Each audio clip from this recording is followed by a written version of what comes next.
As we will launch into Cafe for our first map of this best of 3. Both teams fighting for survival in what could be somebody's final best of 3 of the tournament, and they don't even know it as we begin our operator bans. Ying the first taken out by SCARZ, and Monty as the follow-up by Black Dragons. Never want to deal with that shield, of course. These are two operators that are played by Nux quite a bit, though the Blitz, of course, being the first and foremost of the operators, and he will be unbanned. So Black Dragons will have that cornerstone of their strategy, and it will be a good test to see how Nux is able to perform on that important role. Follow-up ban from Castle by Black Dragons, just a ban that is entirely meant to stop usually the setup we see on Cocktail that allows you to actually extend into Christmas, and I mentioned that it'd be nice to see how well Rekanina can perform, getting aggressive on the edges of the map.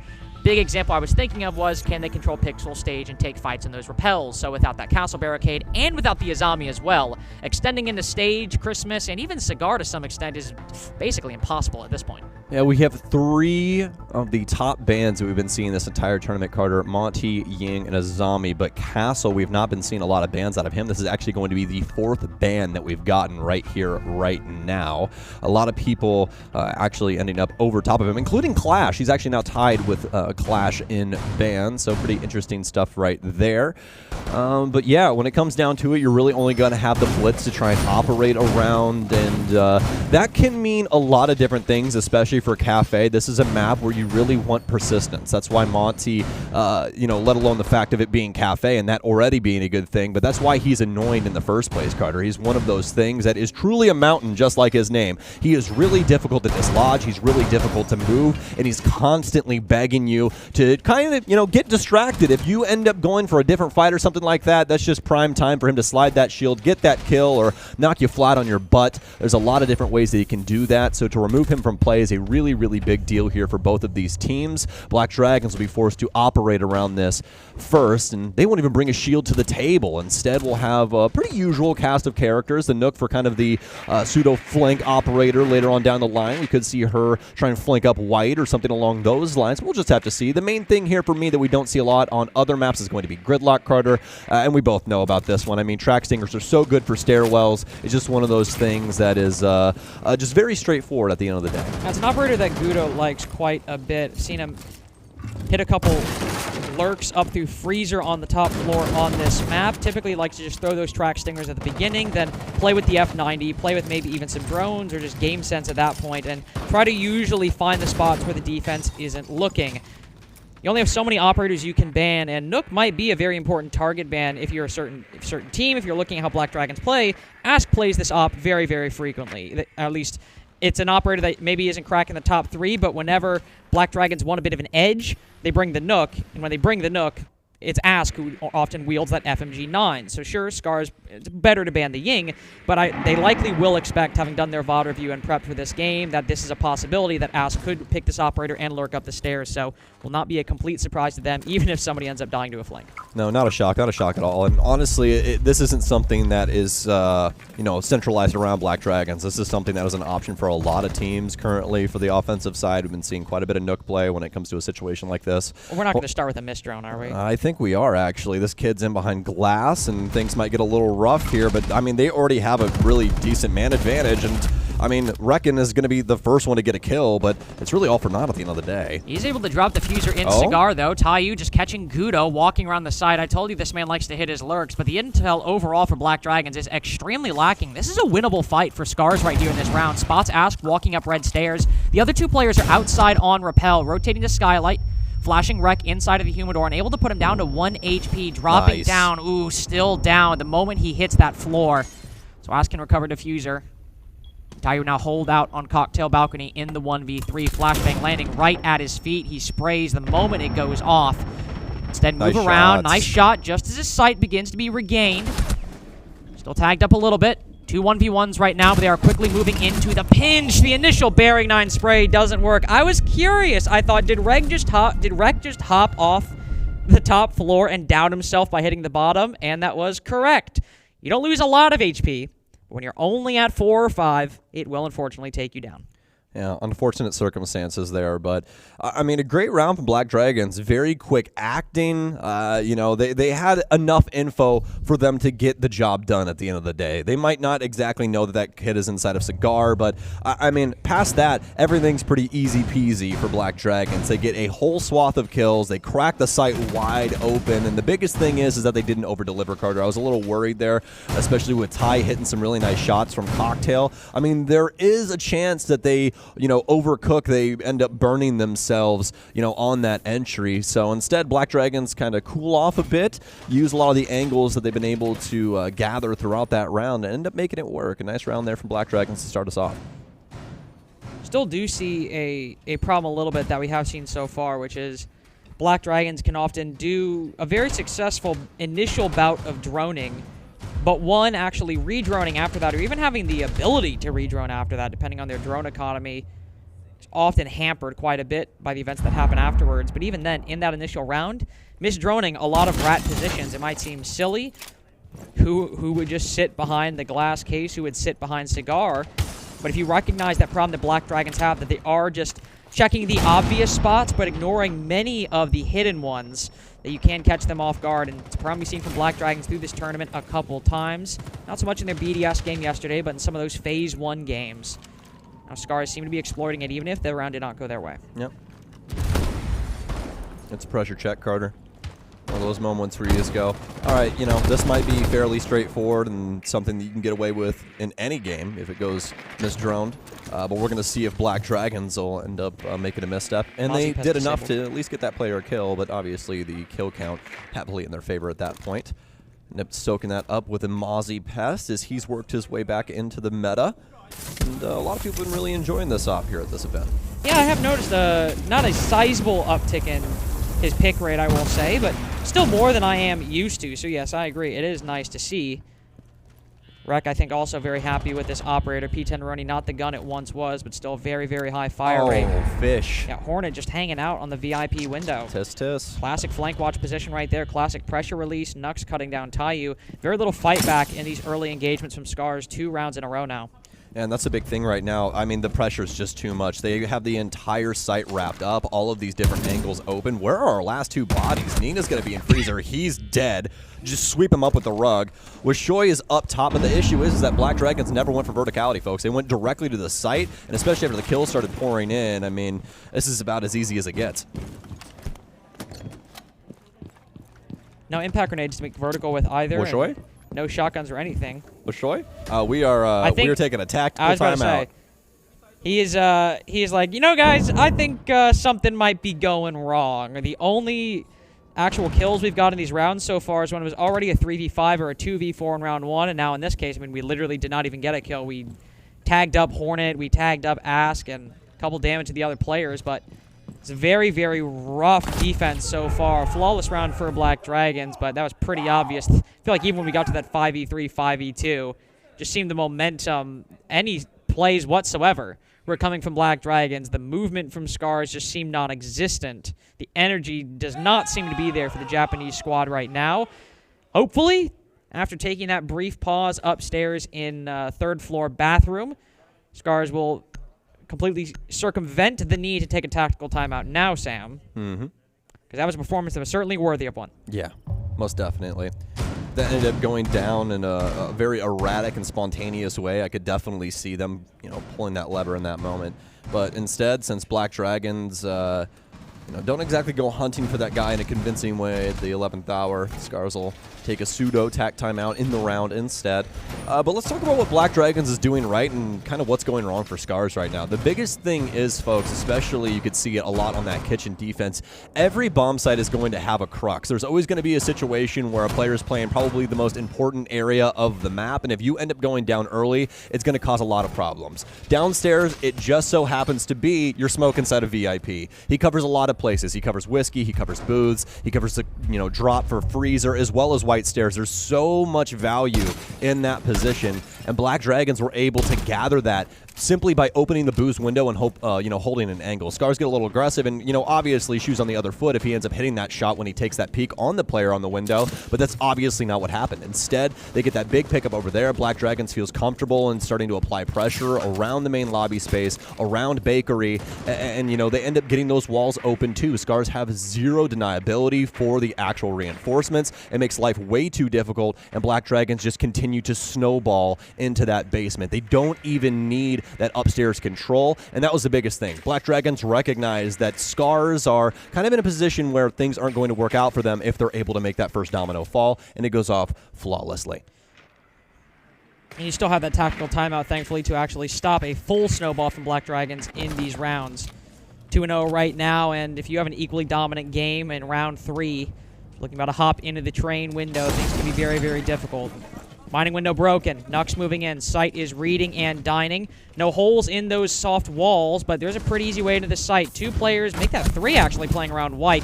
Hornet, I think, disrespecting the long red angle, unfortunately, as Wishoy just holding it, cuts him down, and bit of a silly early loss of life for Black Dragons. And just like what we talked about the last time, I mean, you are more than likely knowledgeable of the default positions that players are going to be, and Hornet just not respectful of that angle. A lot of the times, people really like to play inside of that laundry room, and now we're just throwing bodies at problems and, checks that we really can't cash guarder. This is looking like Ask might be able to get 2 here, and he will. He's going to equalize off of this upside-down position over on white, because SCARZ, they just want it too badly. I mean, there's a way to just go, away with 1 there and potentially get something back later in the round, but instead they put all their chips on black. Black Dragons comes out on top. Again, the droning is very poor from Black Dragons. You have SCARZ holding white stairs on the top floor, and Black Dragons make a very sensible rotation. They say, okay, we lost the guy pushing red.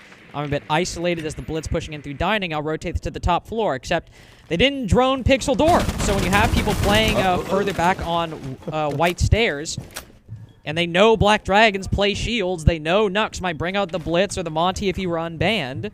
They just put EDDs on the door, wait for him to push, and that way, by the time you've sprinted through as the blitz, the explosions will knock your shield back, and you've probably already committed to sprinting down the hallway, so it's a pretty easy gunfight for anyone in white to actually kill the guy with the shield. Now, of course, Ask got the double on white stairs, so of course the round is now blown wide open, especially now that Gudo wins that fight with the Fenrir playing behind the bookcase. Taiyu for the refrag, though. Very, very important engagement. Nomad also close around the corner. Another 1v1 for the Sentry. The Banshee triggering. Knowing that the Nomad is pushing. Nice shot for Florio, though, and through the wall, the Malusi just dodges it. Doesn't take any bit of damage. Still Florio disadvantaged with low HP. Splashed him and stabbed him in the neck.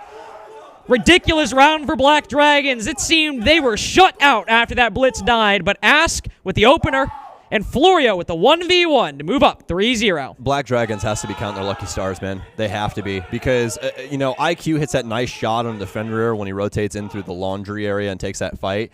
But there's no verticality covering that swing from Taiyu. And we have a player upstairs. Nobody's just operating around it. We have IQ break up all that, but yet nobody is there to actually end up holding it. And Black Dragons gets pretty punished for that situation. But instead, a nice clutch moment there out of Florio that ends up pulling things across the line. I mean, SCARZ are just a hair away from picking up some really important rounds here. But I had to draw back to what we saw on White Carter. What, the Giga Whiff? Yes, the Giga Whiff. Not only do we see them not capable of, taking out Ask in that initial volley, that back and forth there, but the attempted refrag, that's the biggest thing there. Ask ends up getting 2 kills instead, and that's some value that if you shift it on down the line into that round, SCARZ more than likely come out on top if they end up having that extra body, but I digress. SCARZ still have a lot of options here. They've tried out a lot of different sites. We're only halfway through this half, and we could see a changing of fate here in a moment's notice. We'll see, but that round certainly came a lot closer, even with that throw on white stairs, unfortunately. As you said, very well could be 2-1 SCARZ right now if somebody just unfortunately hits that shot on the upside-down rappel, keeps that 5v3, in that case 5v2, or even a 4v2 of some kind. Feeling a lot better if you're SCARZ, but didn't happen. Got to move on. And I think people might be wondering, oh, well, they didn't take the tactical time, but they're down 3-0. That really was the main reason they lost that round. And then a lot of big gunfight wins by Black Dragons. Not so much a strategic failing, more so as the mechanics just bailing them out of what was a lost round, even in all likelihood in that 3v3. So they'll go downstairs, still defend Cocktail, as you can see. Somebody playing Pixel right now, but it's likely going to be another mining window hopping. I think this is going to be pretty aggressive as well. Yep, 417. Blitz should push in right after the stun grenade. They know there's a Banshee there. There's a Goo-Mine as well. Nux is not going to be feeling great here. Another shot out of Gudo. He reclaims that angle, hits a big shot. Now SCARZ, they fight back. Yeah, Rekable playing inside a pillar to find 2. Hornet has a bead on his position. The advantage Rek has now is that he's already done far more than he needed to. Fish Like will just swing out into the pillar position, spray Hornet down through that soft wall. But again, Black Dragons on these repels and inside of the building find kills when they have no business doing so. Nina, for the briefest of moments, contemplates a run out of white, but thinks better of it. That'll make Florio feel more secure on this white repel. One walking up red. None of the shots connecting onto that mirror, or at least none lethally so. Gudo will turn around.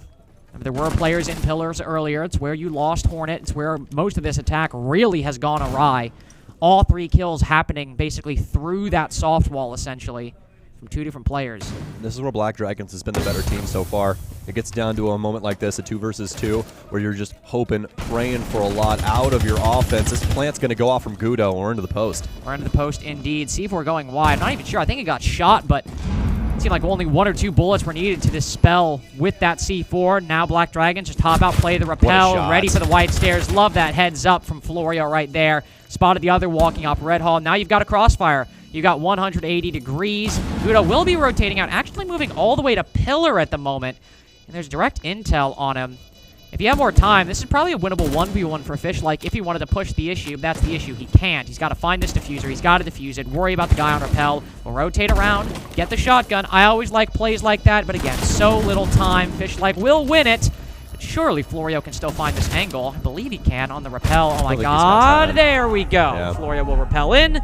Take it down. Now Black Dragons, 4 rounds in a row. I'm pretty sure he didn't have time on the case anyways, but just another example of how close SCARZ can get, but just no cigar. Black Dragons instead, 4-0, and we're going to see the timeout here from SCARZ as they simply cannot solve the puzzle when it comes down to it.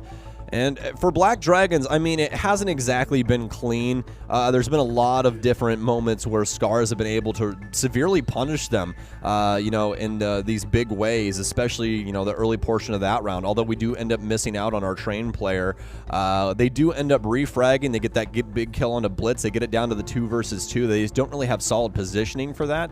And the biggest thing there was the fact that Black Dragons had plenty of time post-plant to get into key positions, specifically Florio on the window. Carter, that's the biggest one there for me. I mean, Pillar's obviously a great thing for a crossfire setup for what we had provided from Black Dragons, but that dining window is going to be the biggest piece of icing on this cake, right? And especially with that shot that he hit towards white. I mean, very well done. As the rounds for Black Dragons are being stacked up more and more, important to remind that this game, for both these teams, is really more just about the immediacy of survival inside of Montreal. SCARZ is already qualified, or I think damn near qualified. I believe they are qualified, though.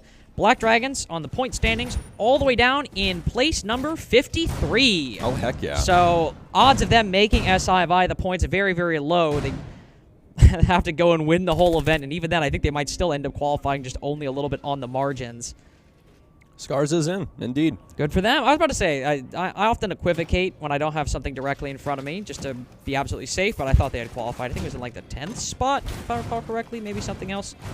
Is that 1, 2, 3, 4, 5, 6, 7, 8? Close. I think it's, no, it'll be 4, 6. That's 9th. God. Yeah. There's one off. Yes, sir. Yes, sir. But I will say, for some of the other viewers at home that are curious, the usual suspects have made it. So BDS, you know, FaZe, Liquid, that kind of stuff. Furia as well. Furia actually ended up just making it yesterday, given the circumstances. I believe G2, wasn't it, that ended up allowing them in? I think it was, yeah, G2 losing, got Furia over the line. And as you said, SCARZ, W7 also making it. A lot of teams that actually aren't here. Well, a lot of teams. 2 teams that are not here making it. Cloud9 East Coast and M80, of course. That was a big shocker for me that I wanted to bring up. M80 going to end up making that turning, so very exciting. Stud Bodega here, funny enough, as he is, of course, no longer the coach of M80, coach of CL4L for this event. Where did they go again? Oh, yeah, it was home. That's where they went. Crazy how that works. We don't need to talk about it. Why are we talking about it like that? No, they played very well, and also just for like having the 11th hour issue there with Tristan, where he couldn't end up making the event. They is there some issue that I missed? Was there some issue I missed with Tristan? Was he not able to make the event or something? I think so. Yeah, something like Uzi that. Was the fifth. Yeah, like you know, his dad's like a CIA agent or something. I don't know, like something like that. But no, instead we get Uzi M3 in, which I mean, he played just about as good as his car looks, so that's great. Oh! What a shot there. The droning again, guys. There we go. I was going to say, to your point earlier, Black Dragons, what the hell are we doing? Nobody knows this guy's on red. He's just standing on the landing, and he gets to kill Hornet for free. All right. All right. Listen, I know we're in Montreal. I get we're in Quebec, Canada, but we got to stop smoking it, man. We got to. Not again. No, don't. Uh-oh. There's no way. Yes. Oh, my God. He makes it out alive. I'm not cheering. Oh, my God. I'm not even cheering that Rek got away. I was just so worried that Rek was just going to catch somebody completely off guard. 2 kills in a row. Black Dragon starting off in a 4v5. Best chance, arguably, I would say, that SCARZ have had this entire game so far. Well, I guess they did have a 5v3, actually, so I'm just going to bite my tongue there. But now Black Dragons just do have to go through exactly what they were going to do anyway, which is do the vertical play, try to move down onto the bottom floor. But now they don't have a buck, and there's no easy kill onto the player playing VIP this time. The biggest thing that this could affect, although they have a lot of different ways to end up dealing with this, is the angles in towards Coffee from upstairs, because you need something that's got some range to be able to break up the kitchen walls to see back there. But they have the secondary super shorty out of Gudo, and you also have that revolver here from Nux, but he isn't obviously going to be up top. In fact, another aggressive character, it won't be the Blitz this time around, it's going to be the Deimos that he's trying to dislodge this player inside of VIP. Black Dragon just looking to win this round the exact same way they won the reading last time, which is, all right, low time. We're not putting this diffuser down. Let's hope the fights go our way. And what do you know? 2 of them do. Florio, Ask, Nux looking to be the third prong of this. Third tries the charm. It'll keep the advantage, but SCARZ still keeping the round in hand. Just too little time, and even that reading round after the 3v3 from Ask, still a bit of a fluke overall. Because ultimately, Black Dragons, so many of these rounds have been won either just because they built up enough of an advantage at the beginning, or they're just able to win chance gunfights in the late round, and your luck can only get you so far. Yeah, 100%. And you know, they should go punish for that situation, man. They really should.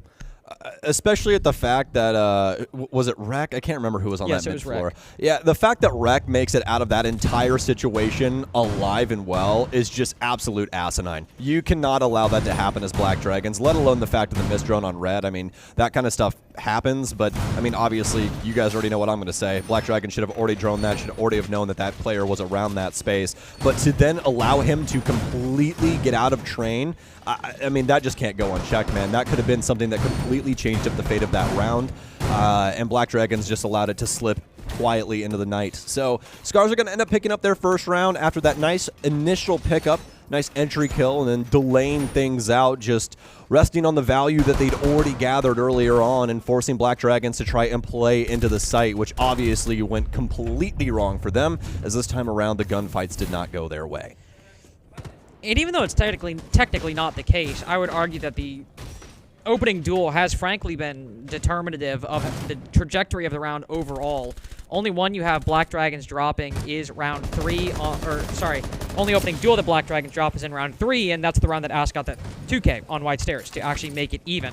That doesn't happen, SCARZ probably win, and in this case you have the 5v4. That itself happened very, very late in the round for the first kill to actually happen, but even then, Black Dragons stalled out after that, and SCARZ were just able to trade the man count down. So maybe not necessarily in the result, but in the course of how these rounds happen and how the events actually take shape, who gets that 5v4 to start has been very informative for what team might end up taking it in the end. Final site defended by SCARZ will be Cocktail. That's unfortunate. I don't even know what that C4 was. It wasn't a C4. Sorry, it was the it was the yokai drone there out of Echo. Taiyu was sliding it out of the laundry room. There's a little drone hole there, and a lot of players like to slide that out there for a split second and see if there's anybody repelling the window. An oldie, but a goodie. See, I heard the grenade, so I was like, something interesting happened with Gudo's nade across the map. It had nothing happen. He just threw one and it exploded. Probably got some utility. I would hope so. Maybe a mu jammer, some EDDs, right? Fish likes down a barbed, so maybe it's that. Could be. Could be. This top floor defense we saw the last time, there was a player in behind this glass paneling inside of Cigar, but not this time around. Not there this time. Yeah, going to make things a lot easier for Black Dragons, especially since they brought the clutch drones. Rek is going to end up hitting a nice shot, or rather a nice short cell onto Nux, and Fishlike's going to open things up too. Black Dragons just not up to snuff in these openers in the last 2 rounds. No, it has been a very individual attack from Black Dragons. A lot of ways for SCARZ to get into this.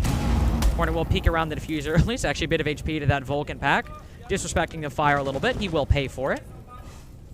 How Black Dragons actually get into the site will likely have to be from gunfights that go exactly the same way that Hornets just did, onto that Aruni, just swinging these head holes, swinging the doorways, and likely pushing up Whitehall. Try and find that player playing on pallets, one swinging ahead. Does spot in there for just a second. He gets so focused on the clutch.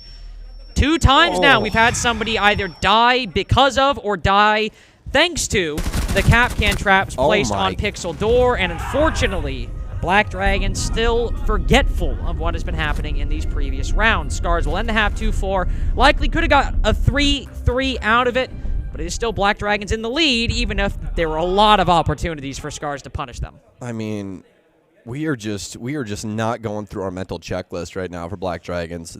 Everything to them just seems like a boxing match. They want the fight, and they don't really want anything else surrounding that. They don't want to deal with utility. They don't want to deal with a lot of different things. SCARZ are definitely a vibes-based team, it seems, right now. Just walking through, they're walking out, you know. Like the guy at the bar in Hawaii, it's like, you know, couple buttons undone in the shirt, chest hair coming out, walking around with a margarita. Happiest guy in the world. You're like, what happened to you? He's like, I just got a divorce yesterday. Like, hello, everybody. It just seems to be what they're doing. They're just here for the party. It kind of feels like at times. Like, all right, we're going to walk in. We're going to get some kills. We're going to figure it out as we go along. Oh no, we've walked into the EDD on Pixel Doorway like 3 times now. Dude, I about lost my mind when Hornet did that. Let alone the fact that he got on drone there, and as his phone is coming up to turn on the cams, you just see both the EDDs on the door. And I'm like, there's no way, right? I mean, you know, he was so focused on the guy pallets, you can see the guy right there. The best part is that he turns and burns that guy from Pixel, and then immediately just sprints to the door and explodes. Listen, like... And I'll give Hornet respect for that, because it's similar to what we talked about before, and if you want to look at the scoreline right now, it's Hornet, Ask remaining consistent, and then usually if Black Dragons end up getting a good result, it's some combination of 1 or 2 of the rookies putting up a performance equal to the other 2. In this case, it's Florio, and Gudo is not that far behind. So it makes sense why Black Dragons are doing well right now. You've got Ask and Hornet just being themselves, playing the roles, and putting in the performance that we expect from them.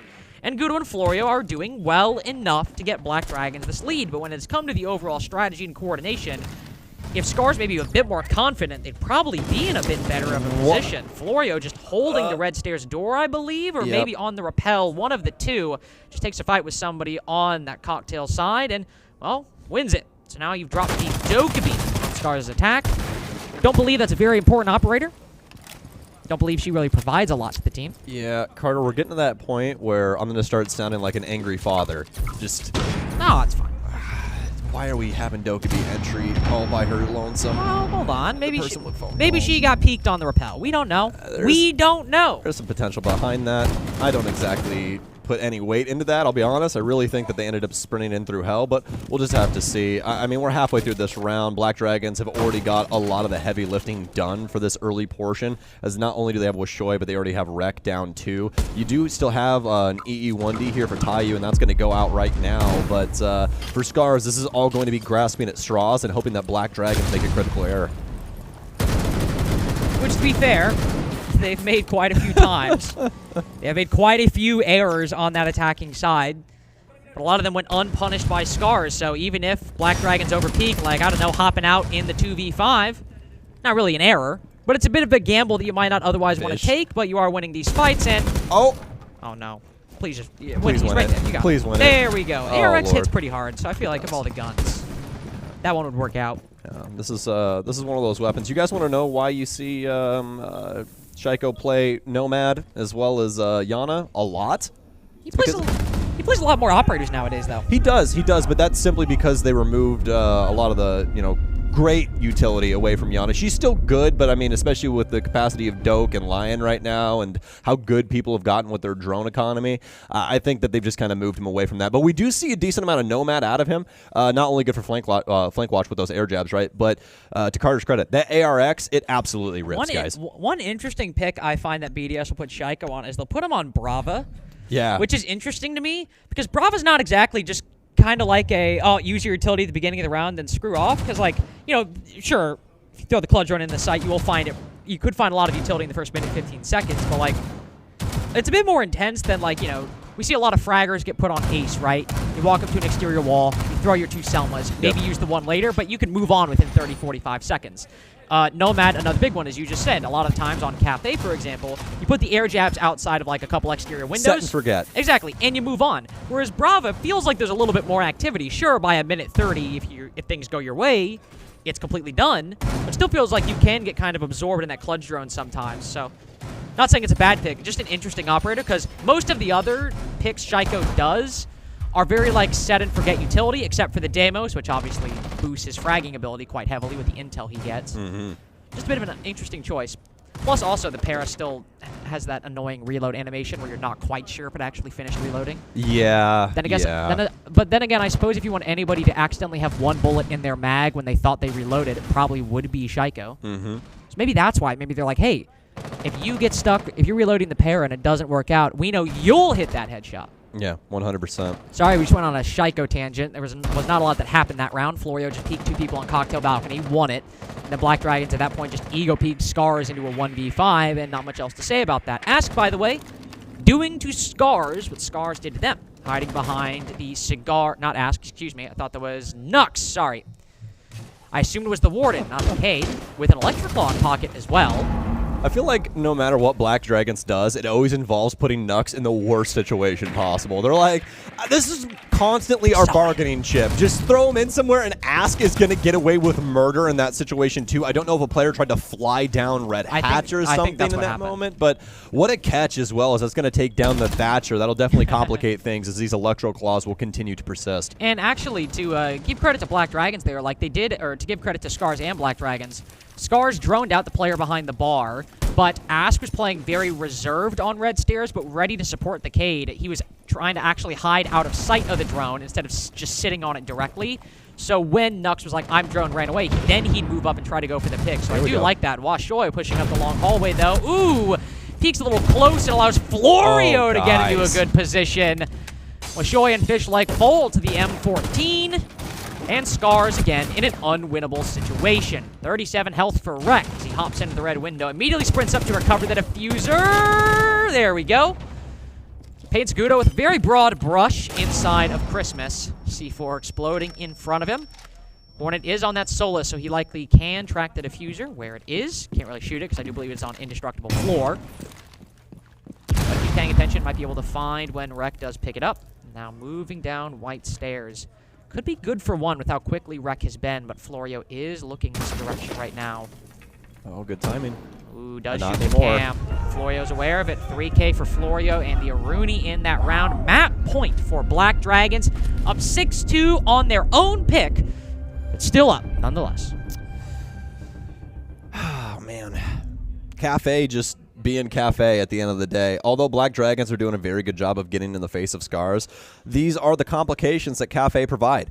I mean, it's as simple sometimes as SCARZ getting some info on somebody inside of Cigar, and they're like, oh, I'm just going to try and get this kill real quick. This should be fairly straightforward. As you're dropping down the hatch, Carter, somebody swings you from the red stairwell. You die, and then it's all just reclamation at that point. You're trying to figure out how to get back into the map, exactly what is a soft area, and that's the neat trick about Cafe. None of it is. There's not a single area to work from, Carter, and the most screwed up part is that you can't even go downstairs and try and come up the stairwells because there's only 2 of them. There's only 2. Well, 3 if you count Brown. I mean, not going to the top floor, though. True. Yeah, and that's the biggest thing right there. You only really, and at the end of the day, you really only have to worry, like, really badly about white stairs. Red is, I mean, yeah, they can transition up that stairwell, well, but you're more than likely to make, like, vase, exactly. You look down. Well, most people shoot the vase, obviously, but put the drone on red stairs. But that is kind of the benefit of, or that is the credit I wanted to give Ask as well, because it's not like what we saw SCARZ do, where it was just like, hey, this guy's sitting on red landing watching the hatch, and you just didn't drone it outside of, like, the first 30 seconds of the round.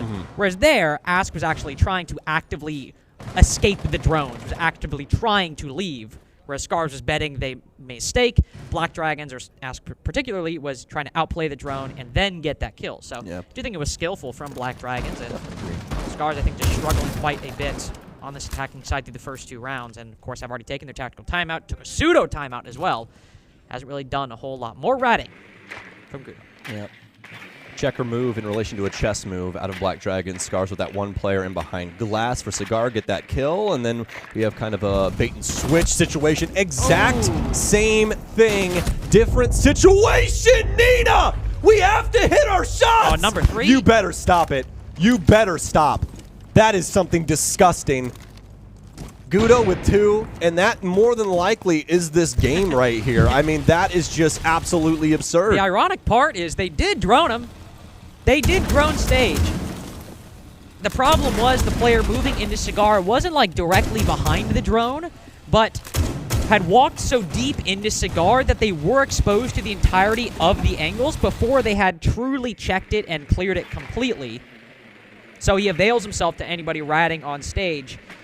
The core theme of this game overall is whoever has been able to more consistently win those fights that are either undroned or just they evade the drones entirely has been able to consistently get the better of their opponents. SCARZ did it quite a lot against Black Dragons. The only problem is a lot of it didn't end up mattering because they gave fights to Black Dragons in other areas on their attacking side and lost the round anyway. Whereas here, Black Dragons have consistently used it to get 1, 2 opening picks, deny a lot of map control. Now Taiyu will just barrel on through the bakery double door, but there's a crossfire right around the corner. Not aware that Ask has pushed all the way up. Diffuser now dropped inside a bakery, and this is looking like 7-2.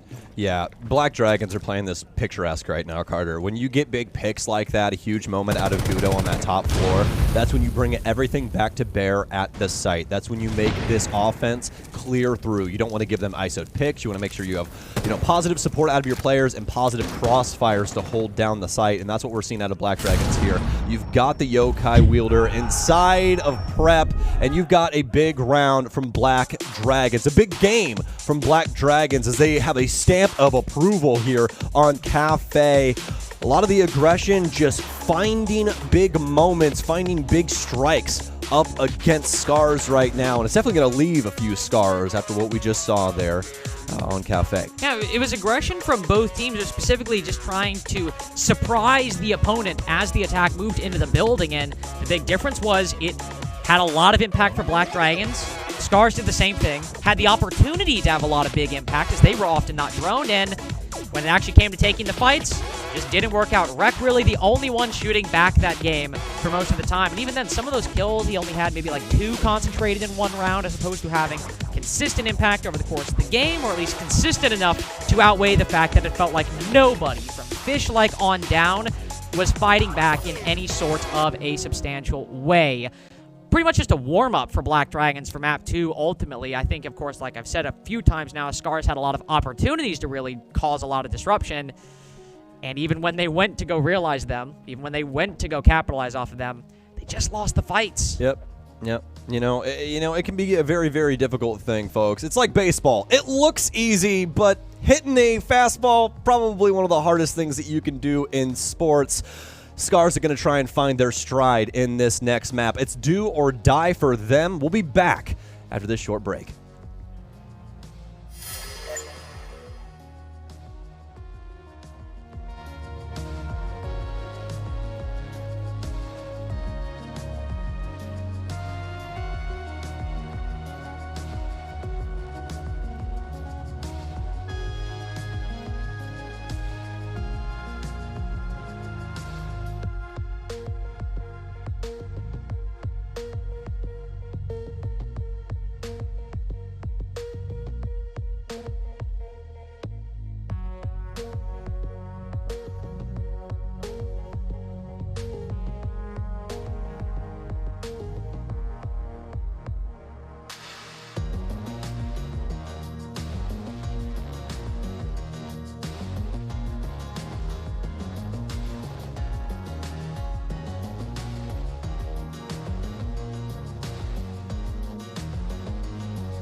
Black Dragons have moved up 1-0 in their elimination game, and SCARZ now have to win 2 in a row to survive in Montreal. Sam, I think on that first half there were a lot of opportunities for it to be a close game, and ultimately it just wasn't. 4-2 half into a 7-2 victory for BD, and Ask and Hornet always so consistent, but finally one of the rookies stepped up today, a 13-3 performance from Florio.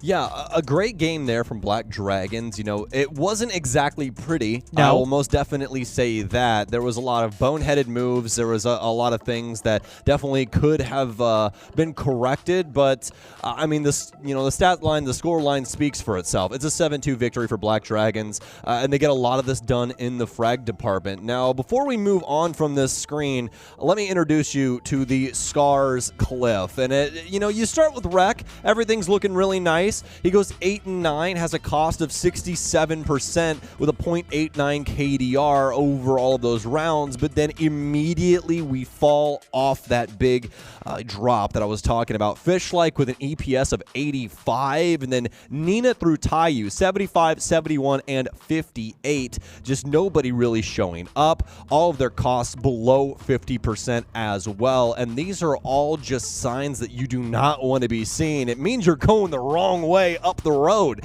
And SCARZ will be looking to try and fix this up when it comes down to Nighthaven Labs. Now, I will say, we talked about this before we got into the game, Carter, that Nighthaven Labs as well as Cafe is something that SCARZ have only played regionally in the last 3 months, so might have a few tricks up their sleeve up against Black Dragons when it comes down to Nighthaven. And if you want to talk about those regional stats on Nighthaven for both teams, we have a bit of a differential for how much these teams have played Nighthaven. Now, keep in mind, it's a bit different. Black Dragons had to go through open quals, so there's a bit of a bias there. But SCARZ have played it twice in the Japan League.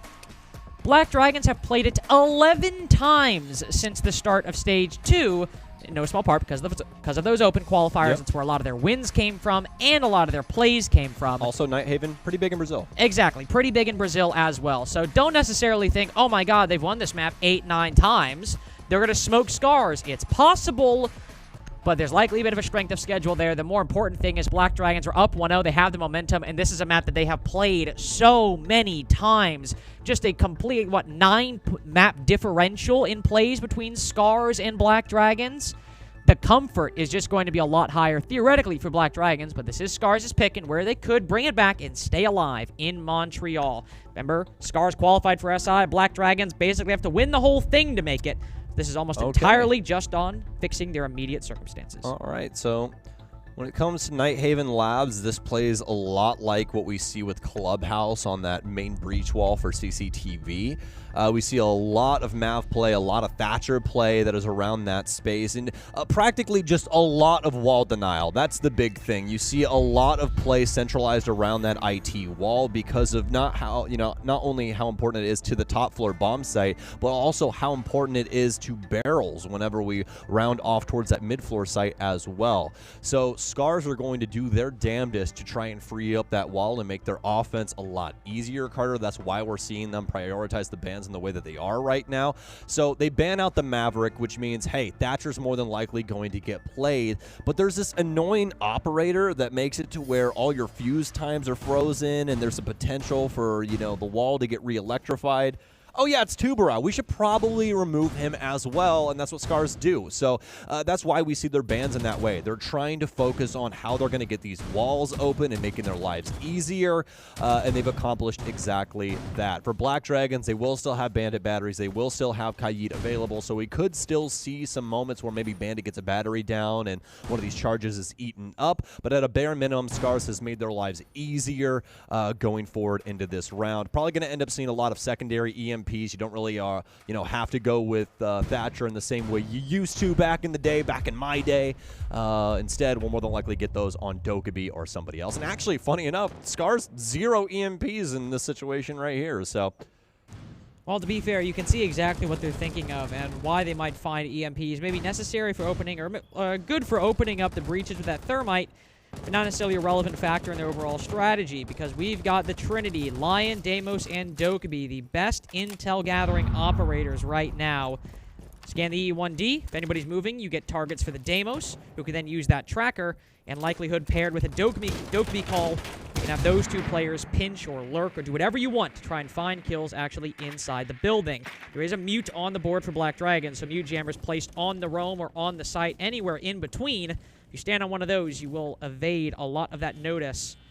See, Hornet does have one upstairs, just immediately turns off that phone. Dodges the Dokumi call. This will be an important position with that hatch open just behind him, that he does not get cut off, and he does not die, as Fish like on the demo starts creeping on in. And there we go. Fires the shots and then drops down into lounge in the first minute. It's perfect timing here from Black Dragons. This extension is going masterfully. Ask gets a kill on Nina, who's more than likely holding one of those rotations and ends up losing the fight. Hornet is going to find a frag on a Taiyu as well.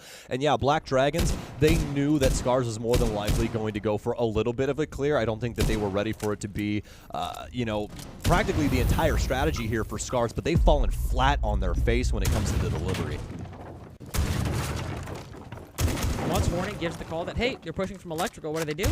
Well, before they fall back, throw a C4 and electrical right on the door, where somebody's likely going to try to aggressively peek, and you have a pretty good idea that they're actually going to get paused on that door a little bit because of the mute jammers all right there. They might not immediately have the intel. Another C4 goes in. Oh my god, it smacks Fish like in the face. Poor timing of that Deathmark tracker, unfortunately. Like, hey, there's a guy walking up to me, garage. And just throws that C4. Easy kill for Wishoy to get, but well, you have these hard reach charges, and you've only got 58 seconds left. Asking out all the way back upstairs, finds the buck, shoots him in the back. Where's Rek? Well, he's found one. Nux walking up the cargo stairs. Almost traded out. Hornets got to be careful. But on swing number 3, Black Dragons take the lead. Move up 1-0 on Nighthaven. Hey, when you're a top 10 player in Montreal like Hornet, you can do whatever you want. I think Hornet, oh no, it's the coach. I think the coach got Ask on his knuckles there a little bit. He was like, ah, shit, man, what are you doing? Oh, that's my playing hand, damn it. Definitely they're both their playing hands. Exactly. True. Yeah. So yeah. That's the keyboard hand. That's a less important one.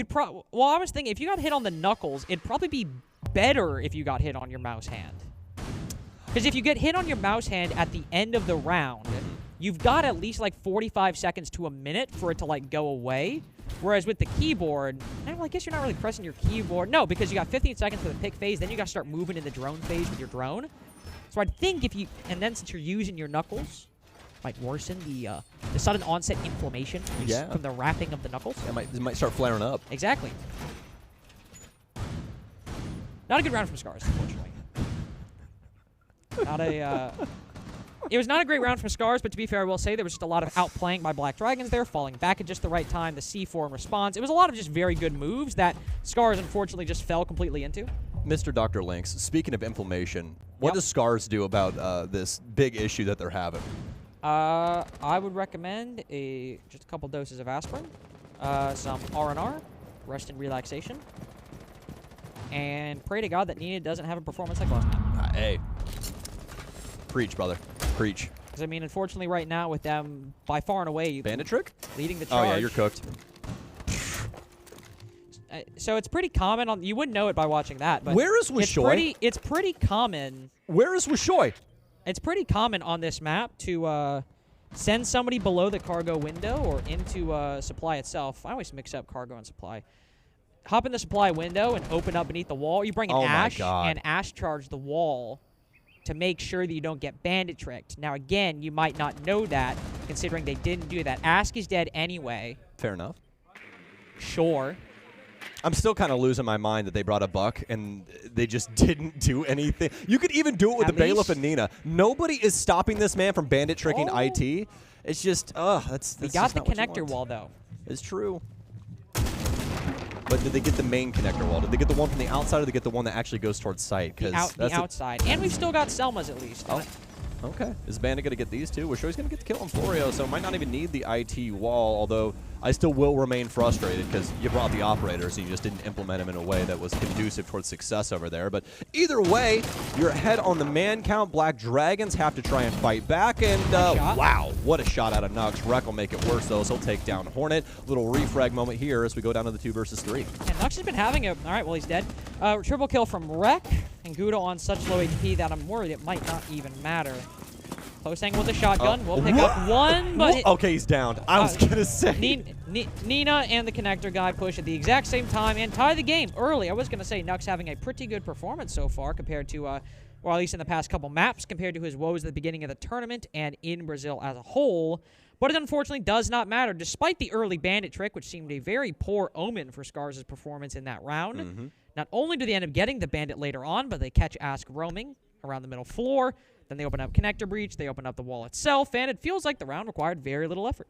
Yeah, I don't think that was really, up to SCARZ and what they implemented for that round. I think it was more the downfall of Black Dragons and the angles they end up choosing, as well as that mid-floor roam there from Ask, because SCARZ pressure in from the north side. They come in from lobby, they work that entire area, get in through kitchen, they catch Ask off guard, but all of their verticality is applied towards the site and just, these rotations, things like the door, things like in behind the server pillar. And it makes those positions really difficult for Black Dragons to play. We ended up seeing Nux go down to one of those when he was trying to hold down Electrical. But Black Dragons, they are going to go immediately back to the same site, Carter. They kind of know what the mistakes were here, and they're hoping that they can potentially right their wrongs. SCARZ looking to do a little bit of the same. We're going to see Thatcher for the very first time on this offensive side.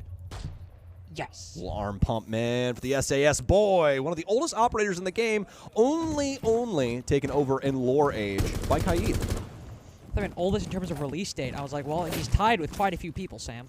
No, actual age. Actual age. Actual age, that means. Yeah.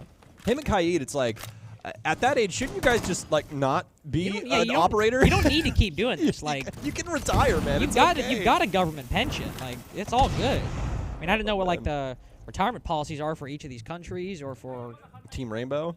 For Team Rainbow, yeah, I don't know what the healthcare is like. I don't know if they cover dental or vision vision or anything like that. What's your match percentage? What's my match percentage? I don't have Tinder. Loving partner. That was good. Nina creeping up the top of house. Bandit just around the corner. You always got to be careful bandit tricking this wall right here, but he's got Kudo covering him. Love this double setup. Oh, yeah. Makes the probability of Nina getting this kill quite low. Have to land some kind of pre-fire, so bandit trick and debate. Oh, no, he still kills Ask!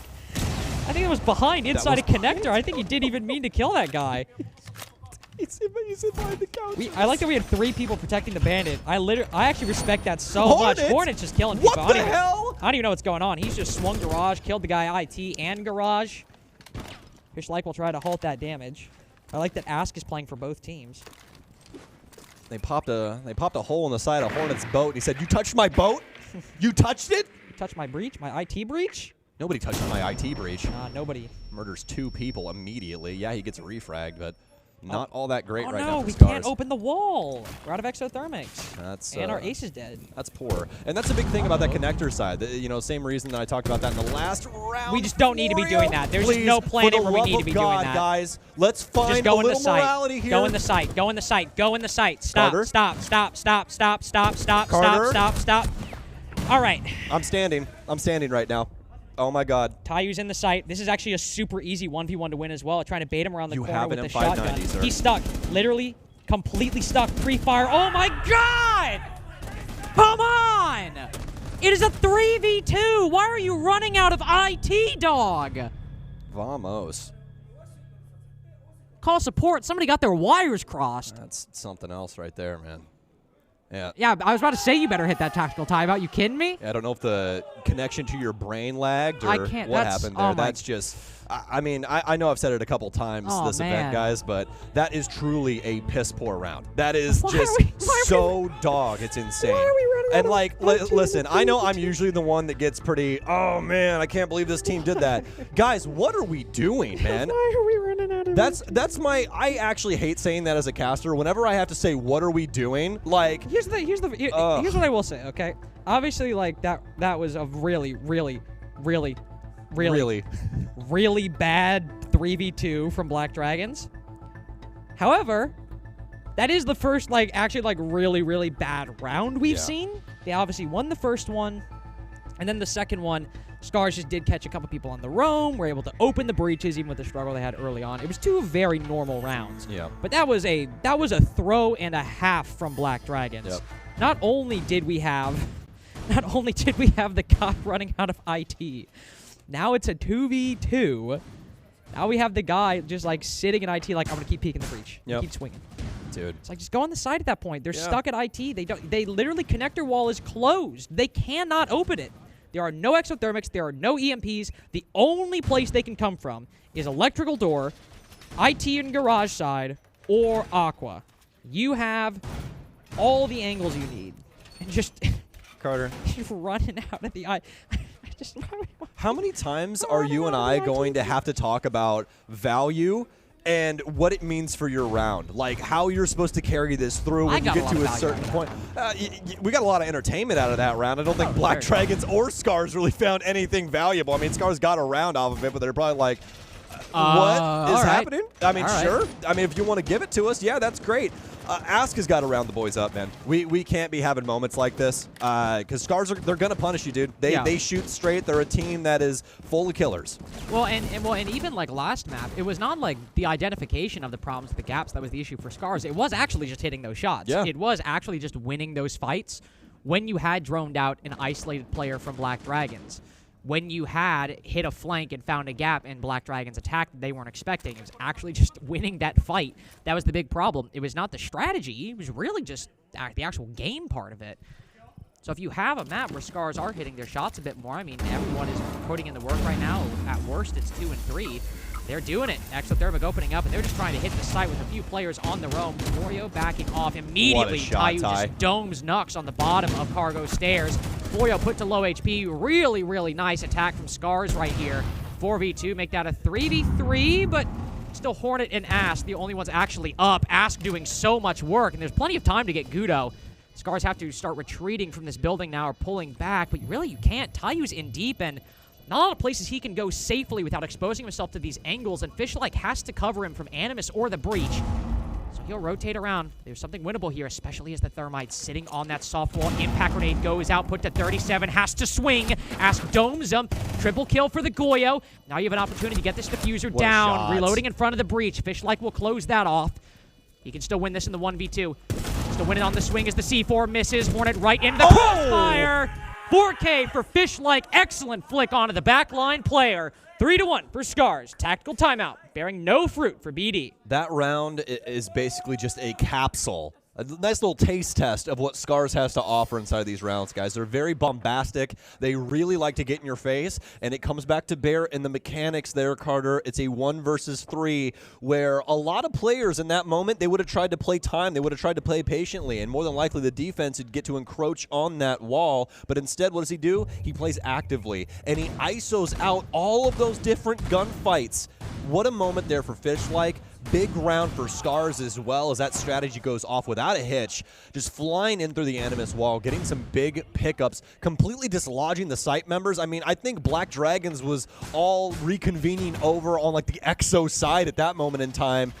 Just a really bad moment, especially post-timeout there for BD. And if this were SCARZ, if this were Cathay SCARZ, how that round would have gone was they open up the Animus Breach. Tayu takes the fight with the guy bottom Cargo, loses his head immediately. They try to get into the site. It's a complete bloodbath, and it's probably like a 5v2 for Black Dragons because they make a really smart call, recognizing that there's nobody actually really on the site or they're all on the EXO side, and they only have to take the fight with the Cargo player. But this is not Cafe SCARZ. They are hitting their shots. That's a 4K for Fishlike. Tayu's even the lowest rated player on SCARZ, and everyone is generally putting in an even amount of work right now.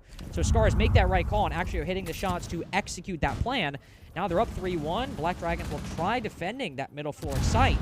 It seems it's not going to be nearly as easy as it seemed it might have been after map 1. I don't think we're going to be going for the rush here for SCARZ again.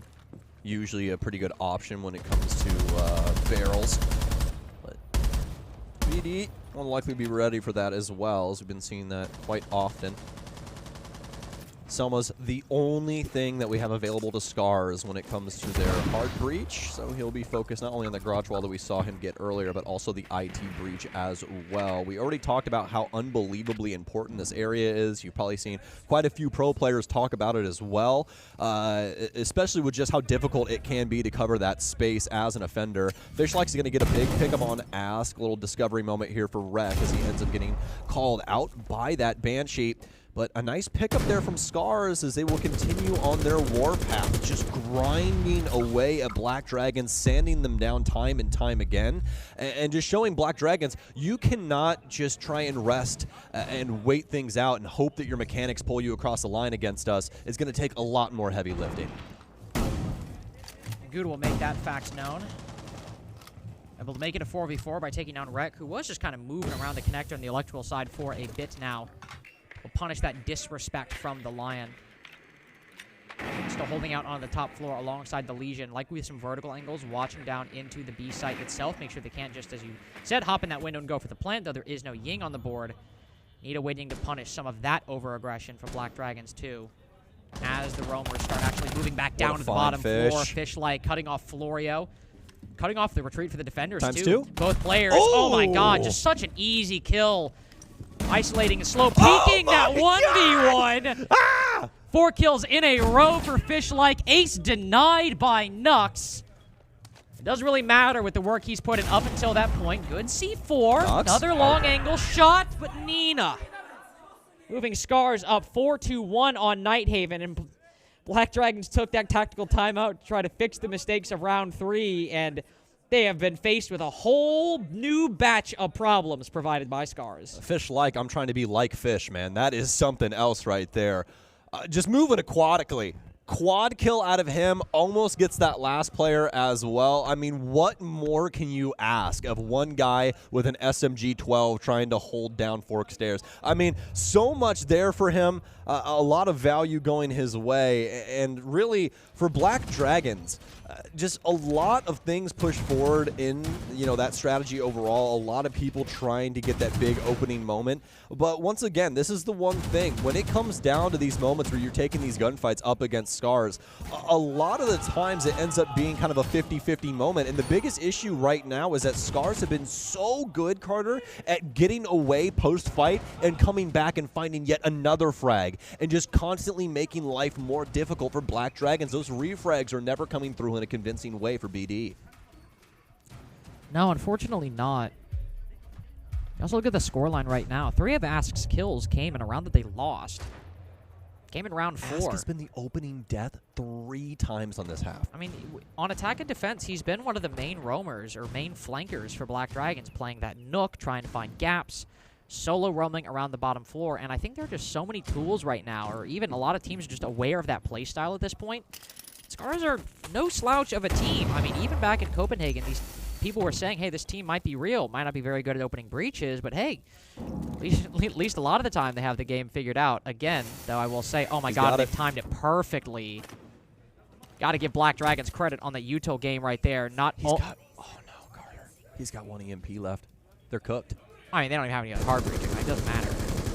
Yeah, they already soaked up the Exos. They got no Ace, they got no Selmas, they got no hard breach charges. No secondary hard breach SCARZ. Carter, you have to sit next to me and listen to me talk about this all the time, but where is the redundancy, man? No follow-up for the thermite. Do you know how important the walls and the hatches are to this bomb site? And especially when, you look at these lineups right now. Obviously, there is a castle barricade you have to consider, but maybe we could get rid of that Ash unless Rek really wants to frag on it. I'm not gonna, Ask, where are you being found all the way in Egypt? Yeah, I'm not gonna lie. Ask has just been punished on these roams every single time. And he just keeps getting away with it. Outside of round 1, they have just found him roaming down below by himself. They've shot him, and nobody is by Ask to actually trade out his position. I think teams are getting wise to his tricks. And he's just no longer having the same success he had before. Rek will continue on this middle floor. Black Dragons, unfortunately, in a position where you maybe would like to bring that man count back, but with closing those breaches earlier, you might just have to try to win this on site. Yeah, and that's what we need to see. SCARZ have gifted Black Dragons one thing, and it's the fact that those breaches downstairs are not open. They're going to have to work themselves down these stairwells. Don't even have a hatch option, so all this verticality is something to worry about. You do not want to put yourself in a poor position. Black Dragons have got to force them into a bad situation. What a shot from Nux. I didn't even think that he saw Wishoy there, but definitely made me eat my words. Wishoy eat lead as well. Vulcan canisters now being popped. SCARZ pushing things very, very low on time. Again, with no breaches. They've got to hit these shots. We've had a multi-kill from SCARZ 4 rounds in a row now. Will need to be the one to give it to us. Not if Gudo has anything to say about it. Taiyu will try to follow up. take that same position as Rec moving down to the bottom of Cargo stairs. Have an opportunity to push into the site, but again, this is so difficult. Black Dragons know they can just play passively, wait for you to push into them, as they're all consolidating deep into the site, biased towards the Exo side. 2 players bottom Cargo, spotted through the feet holes. Fishlight trying to cover, will land the trade. Tayu's now made this a 2v2. No way. Now they push deeper. No Nux way. isn't even looking the right way, and Hornet's so low around the corner, he's only got to survive for 3 more seconds, and he might have a direct line of sight. No, not on Tayu. He's all the way around the corner, inside of tank itself, and he gets the diffuser down easy. He's there for the refrag, coming off 2. Another 1vx for SCARZ, number 3 of Nighthaven, and a 5-1 half, with all those victories coming right in a row. Guys, I cannot tell you how much SCARZ should not have won that round. But Black Dragons just constantly putting way too much value into these fights on the entry. And yeah, you do have to try and get those refrags. I understand it. I'm not saying that they're making the most critical error known to man. But a lot of these moments that they're trying to find are simply just not coming to them easy. And that's the biggest thing for BD. You know, we just don't really have a situation where they're capable of keeping themselves alive and forcing SCARZ into a high anxiety moment where you're, you know, sub 15 seconds trying to put a plant down and you got to deal with multiple Black Dragons bodies. Instead, SCARZ are constantly finding a way to accelerate themselves into the round, find these big pickups, even when they get funneled into the bomb site. They open no breaches. The only spot that they had, Carter, was the hatch up top, and I think it's because we ended up having that soft from Black Dragons. I think they left that as a rotation option for Ask later on into the round. So they popped that soft hatch, they dropped down into Animus, and that's their only foothold on the entire thing, man. That's it. No walls. They got Bandit tricked and Electroclaw tricked when their only hard breach was Thermite, and they won the round. To be fair, it was a 1v1. It was a 1v1. They did get it down to a 1 versus 1. You are right. Was close. But I mean, that's the thing, man. It should have never have gotten that far. Oh no, it should have never have gotten that absolutely far. not. And you got to give Fishlight a lot of credit, of course. 13-5 right now. I mentioned that we've had 4 multi-kills in a row, or before that round, with 4 multi-kills in a row from SCARZ. 3 of them were Fishlight, 3K, yes. 4K, 4K, and of course a 1v3 in round 4. So very, very individual performance from SCARZ overall, but it still put them out of 5-1. It's a little different today. A little different today, and certainly starting to steal this away from Black Dragons. I say steal. They had a lead of 1 round at the very beginning when we only played 1. It certainly feels like SCARZ's domain. Black Dragons now moving to the attacking side. Second floor, the first choice defense from SCARZ.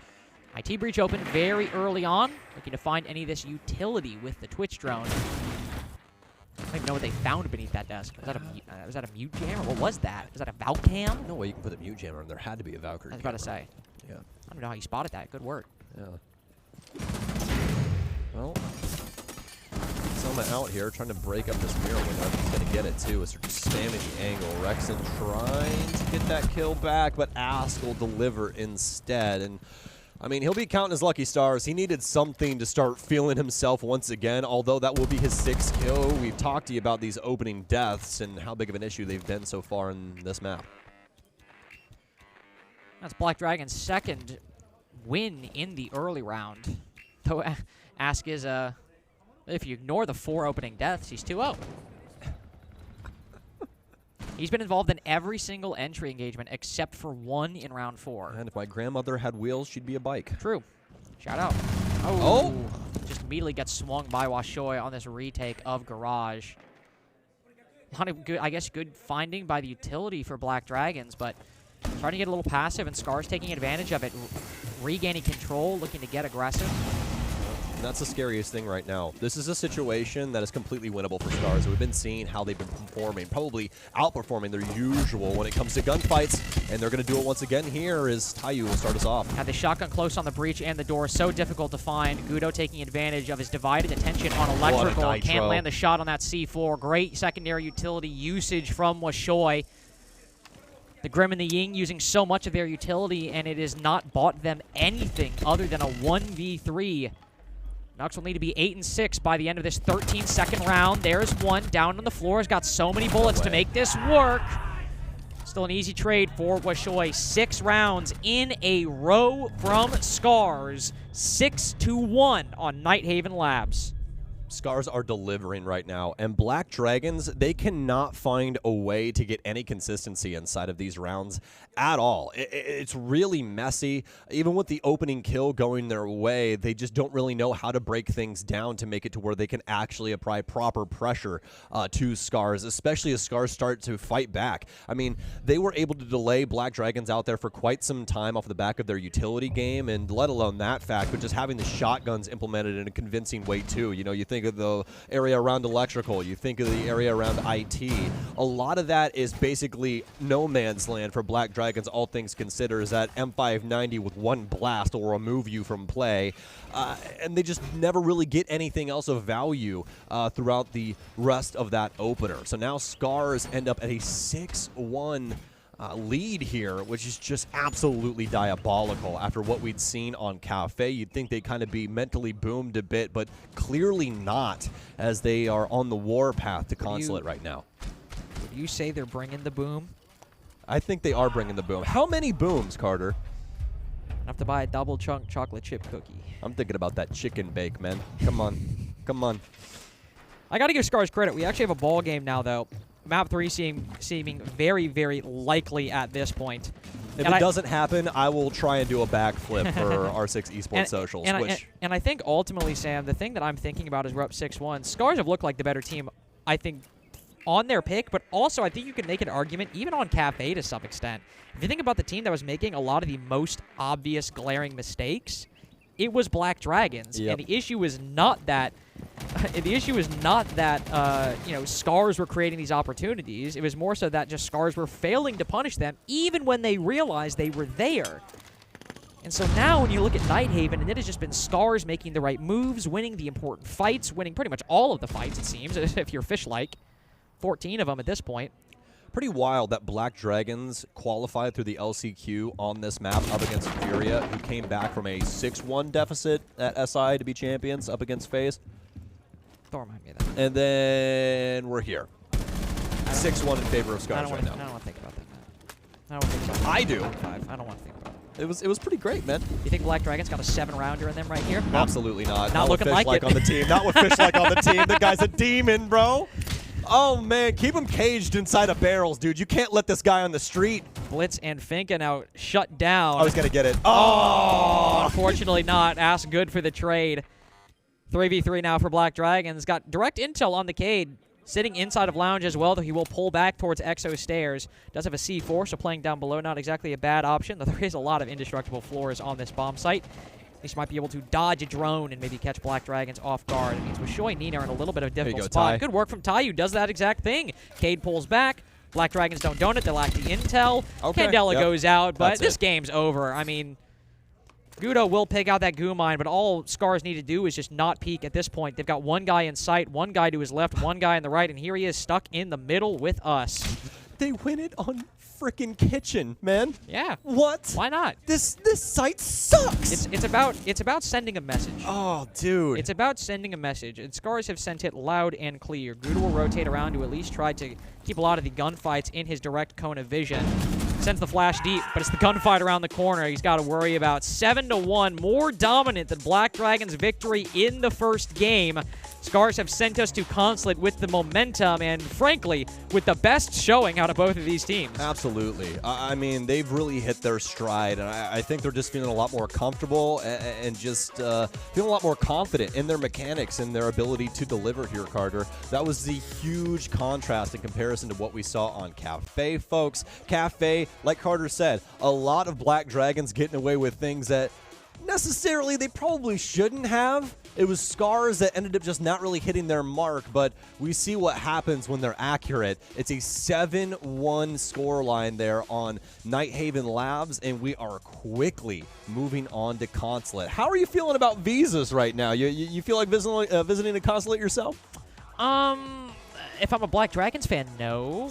I mean, listen, I think this team is definitely not looking like the caliber we saw in the LCQ, but 7 rounds in a row to SCARZ on Nighthaven, the vast majority of opening deaths, letting Fish-like run all over you, it's not looking good as we go into map 3, but elimination will come up next. It'll be Black Dragons or SCARZ going home right after this.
wake you from your nightmare, Black Dragons fans, but Map 3 is coming up, and it's not looking good. SCARZ 7 rounds in a row on their own pick, dropping the first, and not a single one after that.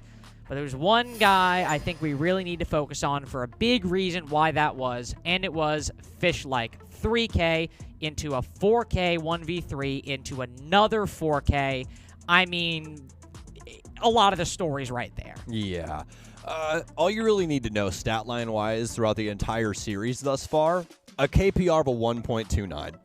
That is just ridiculous. You do not see that all that often. In fact, we usually have crazy high praise for anybody that is at a 1.0 or slightly above, like Ask. He's at a 1.06 right now. Very well done from him, but clearly one of these things is not like the other, as SCARZ take this map 7-1, let alone that fact, but practically off the bones and back of killing Ask repetitively as the opener. And something else I think that needs to be addressed for a reason for SCARZ' success is actually Taiyu. Yeah, it might be a very modest 6-3 scoreline, but playing operators like Thermite for a lot of those attacking rounds. He was a really strong backline or even site entry player when he's been having a really bad tournament so far. Going into map 2, his KD was 15-32 over the course of the tournament, including that map. So it might not be a big scoreline, but the fact that, of course, Fish-like was performing, but the fact that everybody on SCARZ below that was basically just putting in the work, you know, getting a kill here, getting a kill there, while letting this guy run away with it and just keep doing what he does. That was enough in the end to not have that one guy dragging the scoreboard down, Taiyu instead picking up his game, and the other three just doing enough to aid and help things go along. For the Black Dragon side, I mean, Florio, just a complete polar opposite performance. He had 14 kills between map 1 and 2. You do the math on that one. It's something else, man. It's something else. But what I can tell you is this. We've had two very dominant maps. 7-2 in favor of Black Dragons on Cafe, 7-1 in favor of SCARZ when it comes to Nighthaven Labs. Now it comes down to Consulate. And, you know, all the implications we can potentially talk about don't really matter in comparison to this. Somebody has to go home, and we are effectively inside of a best-of-1 now. It does not matter what these previous maps have had to offer. It matters what you're capable of when it comes to Consulate. So let's get into this and getting to talk about these two teams and what their Consulate history has been. For Black Dragons, it honestly has not been all that great. The last time they won this map was against CL4L 4 days ago, but the record as of right now is 2-4 on it. They tried to play BDS on it yesterday and ended up losing. That's how they got here. And as for SCARZ, their Consulate, a little bit better. They have a 1-0 record on it. They don't really ban it all that much. Other teams kind of ban it against them too. Actually, the last time they ended up playing this was almost 2 months ago, Carter. Is 51 days ago in a regional game up against IG. So we'll see if there's something that they can potentially bring to the table that Black Dragons haven't game planned for, because especially in esports terms, that is practically like a quarter century. The ultimate thing I'm looking towards is not even necessarily their records, the past maps, whatever. It is who is starting on this defense, and it will be SCARZ. We have seen the issues with Black Dragons' attacks up until this point. Even when they got a 4-2 on Cafe, the holes were apparent to even the blindest of players watching or consuming Rainbow Six. They were there for SCARZ to exploit, and it was a story of unrealized but recognized opportunities, as opposed to Black Dragons just running away with it. We get to Nighthaven, it's the same story, except SCARZ are more apt on the second map to actually make use of them. So as we get into Consulate on this defensive side, the mist drones, are they going to be a problem? The solo plays, are they going to continue? Is Ask going to face the same level of poor overall success that we saw on Nighthaven? And are these things going to be capitalized upon by SCARZ? Yep. There's a lot of scrutiny going the way of Black Dragons right now, but we had the same things to say after we ended up seeing SCARZ get dominated there on Cafe. Although, did point out a few holes inside of Black Dragon's game plan, and the fact that they were really just going at things with a hammer, not really a scalpel. and obviously that was fully exposed and fully realized by SCARZ inside of Nighthaven Labs. That all brings us down to Consulate, and so far the bans, pretty straightforward. I think the biggest one that might be a shocker for some people at home is going to be the Pulse, but Consulate is his best map, guys. Like, by far, Consulate is his best map, and the reason being is because he can see through every single level of this building, minus the roof, all the way from downstairs. So if somebody goes in admin and you're downstairs in server, you can see them with that cardiac sensor up top. This is something that was realized a very, very long time ago, even in the previous version of Consulate, where you had players like, at least Hallmark players from North America, players like Foxay, players like Canadian, that have completely orchestrated their defenses around this operator and what he's been capable of. And Black Dragons don't feel as though they want that, you know, huge tool going the way of SCARZ, so they'll remove that from play and at least free up a little bit of the info game for the defense. Yeah, just the ability to call it pretty much exactly where the attack is pushing from early on, and given the nature of Consulate, once you're in the building, a lot of the times, especially on the admin side, you're kind of just committing at that point. To the yellow skylight side, you hop down the skylight, can't really get back out of it at that point. So it's a very, very strong operator to take down. We'll see what Black Dragons do decide to do, as it is a CEO defense to start from SCARZ. Don't see the Amaru. That is often the indicator of some sort of quick play over towards the CEO side. There is a lot of execute utility with that Deimos down below. I like this dimension because a lot of teams, if they do go for the admin clear, can get stuck on that side. And while it's not really great to deal with the checkers player, if anybody's actually playing inside of the site, close on those doors with a shotgun, that is at least a bit more of an apt tool to deal with some of the defenders stopping you from progressing. Well, as of right now for Black Dragons, it's looking like it might be more admin-centric for this top floor clear, which, I mean, big shocker there, Carter. You got, like, what, all of 2 options, really? Unless you really bring the Amaru. That's usually where we see things change up a bit. And Ying is banned, so. Yeah, but we're not going to really see any of that. And with that Ying ban in, definitely going to take away a lot of that explosive entry capability that we see. We do see those window plays go on, so it could have some other options here. We also saw Black Dragons end up circumventing the glass as well. They were flashing it there for a split second, but instead rest on the Flores, which isn't a bad option either. Got a good utility clear with that. Could definitely help out with these Kiba barriers as well as these Banshees. As Nina will be discovered all the way in the basement, be called out by Gouda post-haste. Really just kind of a waste of a Deathmark tracker. Not necessarily like Gouda's fault for activating it, but just given Nina's position, he can walk all the way back to yellow stairs, rotate up. Nobody cut him off on that side. Sure, you know somebody was roaming, but there was nothing you could do to actually capitalize off it. That's why you see Gouda just immediately cancel and be like, all right, well, let me try to do something more active. The Azami up, I didn't even think about that for this admin side. You've just got the Kiba stuck on these doorways, or the ability to create new angles to look at. Love that from Washore. You can dodge the skylight angle with that and actually peek down below. But with the Flores, they can make quick work of it, and there's no more Kibas to generate for wreck. Nux got really lucky with that. You guys probably saw that bullet ting off of the drone, and it was because he already had it activated. Those things become bulletproof as soon as you click the button, so it can guarantee things. And that will end up blowing up that front desk area down to Wreck and SCARZ to try and blast off the rest of these Black Dragons players. One of the bullets colliding with a guy in admin. Love the bathroom hop out from the Warden, but he actually dies from Nina anyway. What so a shot. He'll even just push forth, fully retake long desk with Nina. This first defense from SCARZ going about as nicely as you could reasonably expect. Ask stuck inside of the cubby right now. And once that information is relayed to the rest of the defense, they can hold his retreat, but he does get out from the initial player. But Nina behind that Kiba barricade will be the one to clean him up. First round for SCARZ, starting off in the defense exactly how you'd like.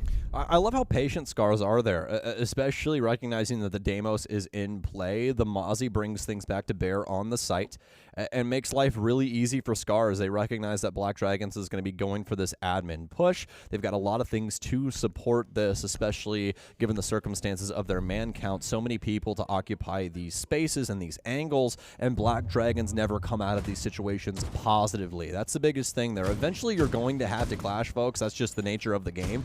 But every single time that Black Dragons goes to, try and find an opportunity and take something away from SCARZ, it's always SCARZ that comes out of the dust on top, and that's been the biggest problem for Black Dragons. I mean, they're used to getting away with some big kills and at least having that man advantage, but when you don't have that, you can't operate about things in the same manner, and that's really where they've been punished thus far. That time around, Black Dragons do get a foothold over on the admin side, but I mean, it's really all for naught at the end of the day. SCARZ get all those nice frags, and it eventually boils down to Ask just standing inside of conference, and really nothing to be done inside of a 1v3, especially with SCARZ positioning.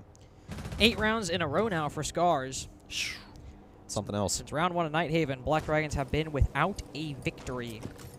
No blitz again this time around. No blitz.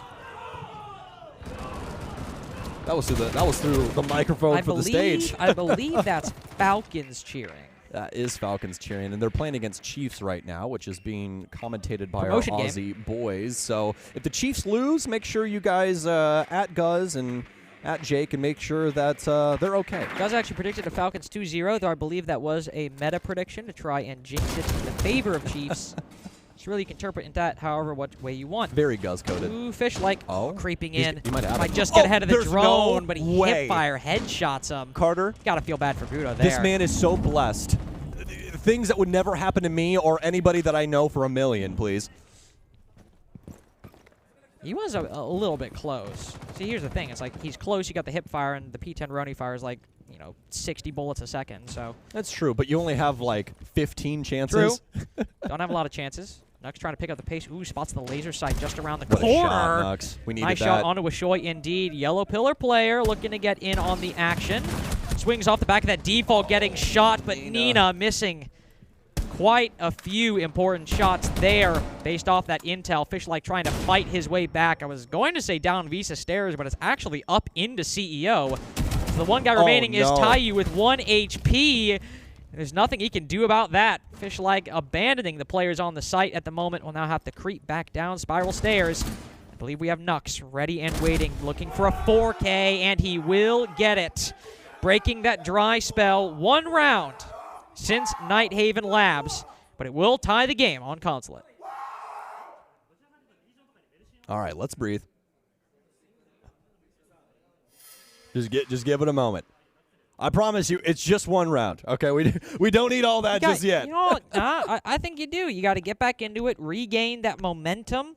You kind of just got demoralized on a map you've played 12 times. You don't feel as though that's a little overcompensation? No, I do a bit. I don't know. Hey. Well, actually, yes, of course it's overcompensation. You just lost 8 rounds in a row. You're compensating for the fact that you lost 8 rounds in a row. There was no cheering during those rounds. There was no happiness, no joy to be found on the Black Dragon side. Pretty sure I saw because they were getting dog walked by Fish-like. So you get here, of course you gotta yell, get the team back into the game. Plus it's an attack on Consulate. You gotta take every single one of those that you can get. So you can thank your lucky stars. Nuxka decided to have a hero performance in round 2. His best round of the series so far, by far. So well done to Nux. A little excitement there from Black Dragon, specifically from the coach. We'll see if hopefully his energy will feed the Black Dragons players and assist them with the remainder of their offenses. But that was just one of those moments where SCARZ don't hit their shots, folks. They have a lot of solid positioning there, just the gunfight's not going their way. Specifically, I think the last air of redemption they could have had was Nina killing that player inside of Locker's hallway, but it just never comes. Ends up missing those shots from Yellow Pillar, and Nux burns him alive. Now Black Dragons get their first round in the last 8, so have to be happy with that, especially since it comes so early on. Already tying up the ball game here, and some potential to take the lead. Some potential to take the lead, some potential to take this early round, spotting the guy on Visa stairs, though he is quickly retreating from the top floor as a second one comes in to hunt him down. That was Wreck. Maybe Nina actually moving around, hits the Hashome peak around the corner, crawling backwards with the Deagle. Snake moving around the main lobby area right now. We'll see how well the Hunters for Black Dragons are. They've secured the top floor, so not a whole lot of need to push further as of right now. We still have 2 minutes remaining.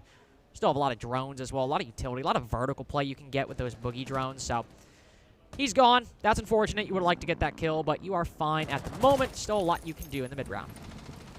The thing that I like from SCARZ here is they've been able to keep everybody alive. Although you have relinquished control of that top floor, you have maintained gunpowder, and that's really important for a site like this. They eventually have to bring things to bear on the site. They have to get these plants down, And that's what SCARZ is going to look to try and potentially stave off. Black Dragons, although they do have that control, still a lot to do given those circumstances. You have to try and carve out a portion of this site to make your life easier, and you can already see SCARZ building up for a retake at the top floor. And Castle moving up the spiral staircase, shooting the track stingers, but they've got a second prong to this. Rec moving up Visa, might not be known about that. The Ram's been on drone the entire time. Same with somebody on yellow stairs. I'm curious how I was about to say whether or not they were actually able to clock that those track stingers had been shot. So no, Nuck's the only one off drone, sprinting around the top floor, gets shut down for his efforts. Ask will trade back onto Rec, but Washoy is still lurking by spiral behind the vending machine, waiting to hit that point where Black Dragons are just starting to move into the site. Players are holding vertical angles where the round can tip either way based on the smallest change of events, and that is when Washoy will hit that flank on the top floor. Nade over top to shut down the long angle. Hornet holding it off, stopping the Cade. Will look away. The timing not going his way on the first engagement, but you just have to hold this. He's not flanking right now. Allow Ask to get that diffuser down. Nope. Final toxic canister will force him off. Washoy still spotted, yet not finished off by Gudo. So anybody holding that top floor, Hornet trying to cover Ask in a really difficult spot. He's got to now rotate upstairs, hold that angle as Florio rotating around to yellow stairs to retake that long angle. The time is so low, he falls off at the right time, and Ask winning that fight might be a must-win scenario at the moment. Hornet in the final seconds covering where he can. Nina's dropped down to try and land that C4, and it went wide inside of Piano. Moving up spiral stairs to retake an aggressive line on the middle floor while the entire lobby beside him has moved up to the top.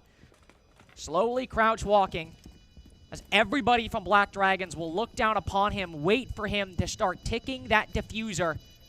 Bringing out that jammer to disable it. First tap, but nobody bites from Black Dragons. Still holding their positions. They know they do not need to. Nina gives it up, cedes the game, says, "You've won, GG." 2-1 for Black Dragons. And a very, very solid start in an early game on the attack. It's working out well for Black Dragons. That was a really scary one right there, and one that truly could have went either way. The biggest piece there for me is Ask getting off that case there. I mean, in the dying moments of that round. There's only like 6 seconds left on the clock, unfortunately enough for Siege. I mean, you can plant going into the post as long as you're sticking it. And what does Ask do instead? He fakes it out, and he takes that fight with that player moving in through Exhibition. Carter finds that huge frag, which could have completely changed up how that round goes, especially with Ask's positioning there. There's a lot of different angles from that space where if they just sidestep that box just enough, they more than likely catch him in the shoulder, and that round goes the way of SCARZ. But instead, he guns that player, gets the case down, and completely changes up the fate of Black Dragons. This is the first time that they've had the lead in what feels like ages. Since round 1 of Nighthaven. Won that first and then lost 7, 8 rounds in a row if you include the first of Consulate. Have retaken that lead. Should be noted that Black Dragons did have a decent performance on attack against BDS yesterday. It was actually the defenses they ended up losing. 3-3 half and then into a 2-4 where BDS won 7-5. So if they were able to do that against Shaiko, Leaky Fac, Yuzus, should be able to do it here against SCARZ. Channel some of that same success, and at least here, getting into the building seems to be a bit easier for Black Dragons. Maybe the shots are just hitting, or the gunfight's a little luckier this go around, as Nuck for that 4K, getting the first attack. Now this time actually getting inside of the building, holding all the proper angles. Then SCARZ is not able to win anything on those retakes, shutting them down, or at least keeping it as close as you can. Fuse in play, something we've been seeing more and more of as the shield meta has taken over the globe. They have that castle barricade destroyed as well. I do believe that was via impact or something along those lines. Might have had a breach charge there. Yep, we have one missing from Ask, so must have applied that at the bottom and then put the cluster charge up top and just waited for that to clear out. Not a bad option when you are going for these rush strategies either, Carter, as those clusters just send those little pucks everywhere. So it's a good way of clearing out utility, let alone trying to deal a little bit of damage to any players. You always doubt that you're going to end up getting a kill out of those in a moment like that, but definitely going to assist with Black Dragons and the strategy they're going for now. It should be noted, though, that SCARZ actually have really no actual plant denial utility. They've got, sure, the Vulcan packs, but no C4s, no smoke canisters, no nothing like that. So This might actually be a pretty easy plant for Black Dragons, depending on where they go. Florio rotating right now on the rappel at the moment. Nux already looking to pressure inside of yellow, sprints on through connector. It's actually Hornet with the first, though. That shield, the double pinch inside a bathroom, won't really matter in the end. Baiting out the plant entirely. They have just hopped into the top floor. Double shields galore. Ushoy now having to walk back up to the top. Nice pre-fire onto Hornet, but the shields will hunt him down. The Vultures are circling in round 4. Black Dragons 3 rounds on the attack, matching that BDS scoreline in only 4 rounds of play. Crazy stuff right now. Black Dragons looking like a completely different version of themselves in comparison to what we saw on Nighthaven Labs, specifically in this last round. Very well coordinated, very well orchestrated, and they deliver on their promise, Carter. Everything is centralized around that top floor CEO space. They get the players in towards yellow. They fly in on the bathroom side with all those shields, and I think my favorite portion of all that, honestly, was that pinch that we see around that bathroom player. That was so very well done from Black Dragons and really opened up the door to their success inside of round 4. And defense is expecting the Amaru to go in for a plan. They say, ha, just kidding. Shield. Exactly. That's just a distraction method. Do you really want to see what's going on here? Do you want to see under the hood? Florio's literally just sitting outside connector with the diffuser like, all right, I'm just waiting for whatever you guys do inside of the site. Diffuser more so just a point at that point to prolong the round if need be. Yep. Not really the Furia method. We'll plant if we have to. We absolutely need to. What's how do you win the game? We just shoot the opponent. That's about it.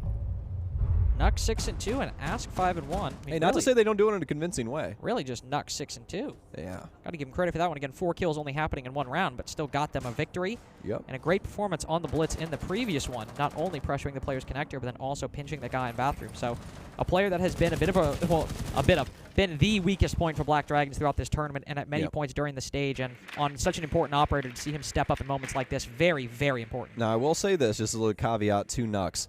Black Dragons do put him in a lot of poor positions. And by poor position, I mean it's just a moment where he's more than likely making space and he's probably going to die. Just a lot of things where it's feast or famine for him, and a lot of times it ends up famine, unfortunately enough. Now, that is the flip side of that coin as well. If he ends up hitting his stride, he can get a lot of really big moments for this team. But to start things off for round 5, it most definitely will not be Nux. It'll be Florio going down and SCARZ hitting a lick with 2 kills. Now 3v5 and the Blitz spotted on yellow, so Nux not exactly going to have the same opportunity of a surprise that he had moving down Spiral on basement last time. It'll be Ask this time, trying to replicate that same success. On the Nook, there's a Banshee in his way, so very, very cautious to push forward. You still got 1:44 seconds. Let Nux make noise on that front side. Let Hornet start distracting people with those Deathmark trackers. Then you can start actually moving into position. He's already made his way to the vending hall on basement, so very, very strong.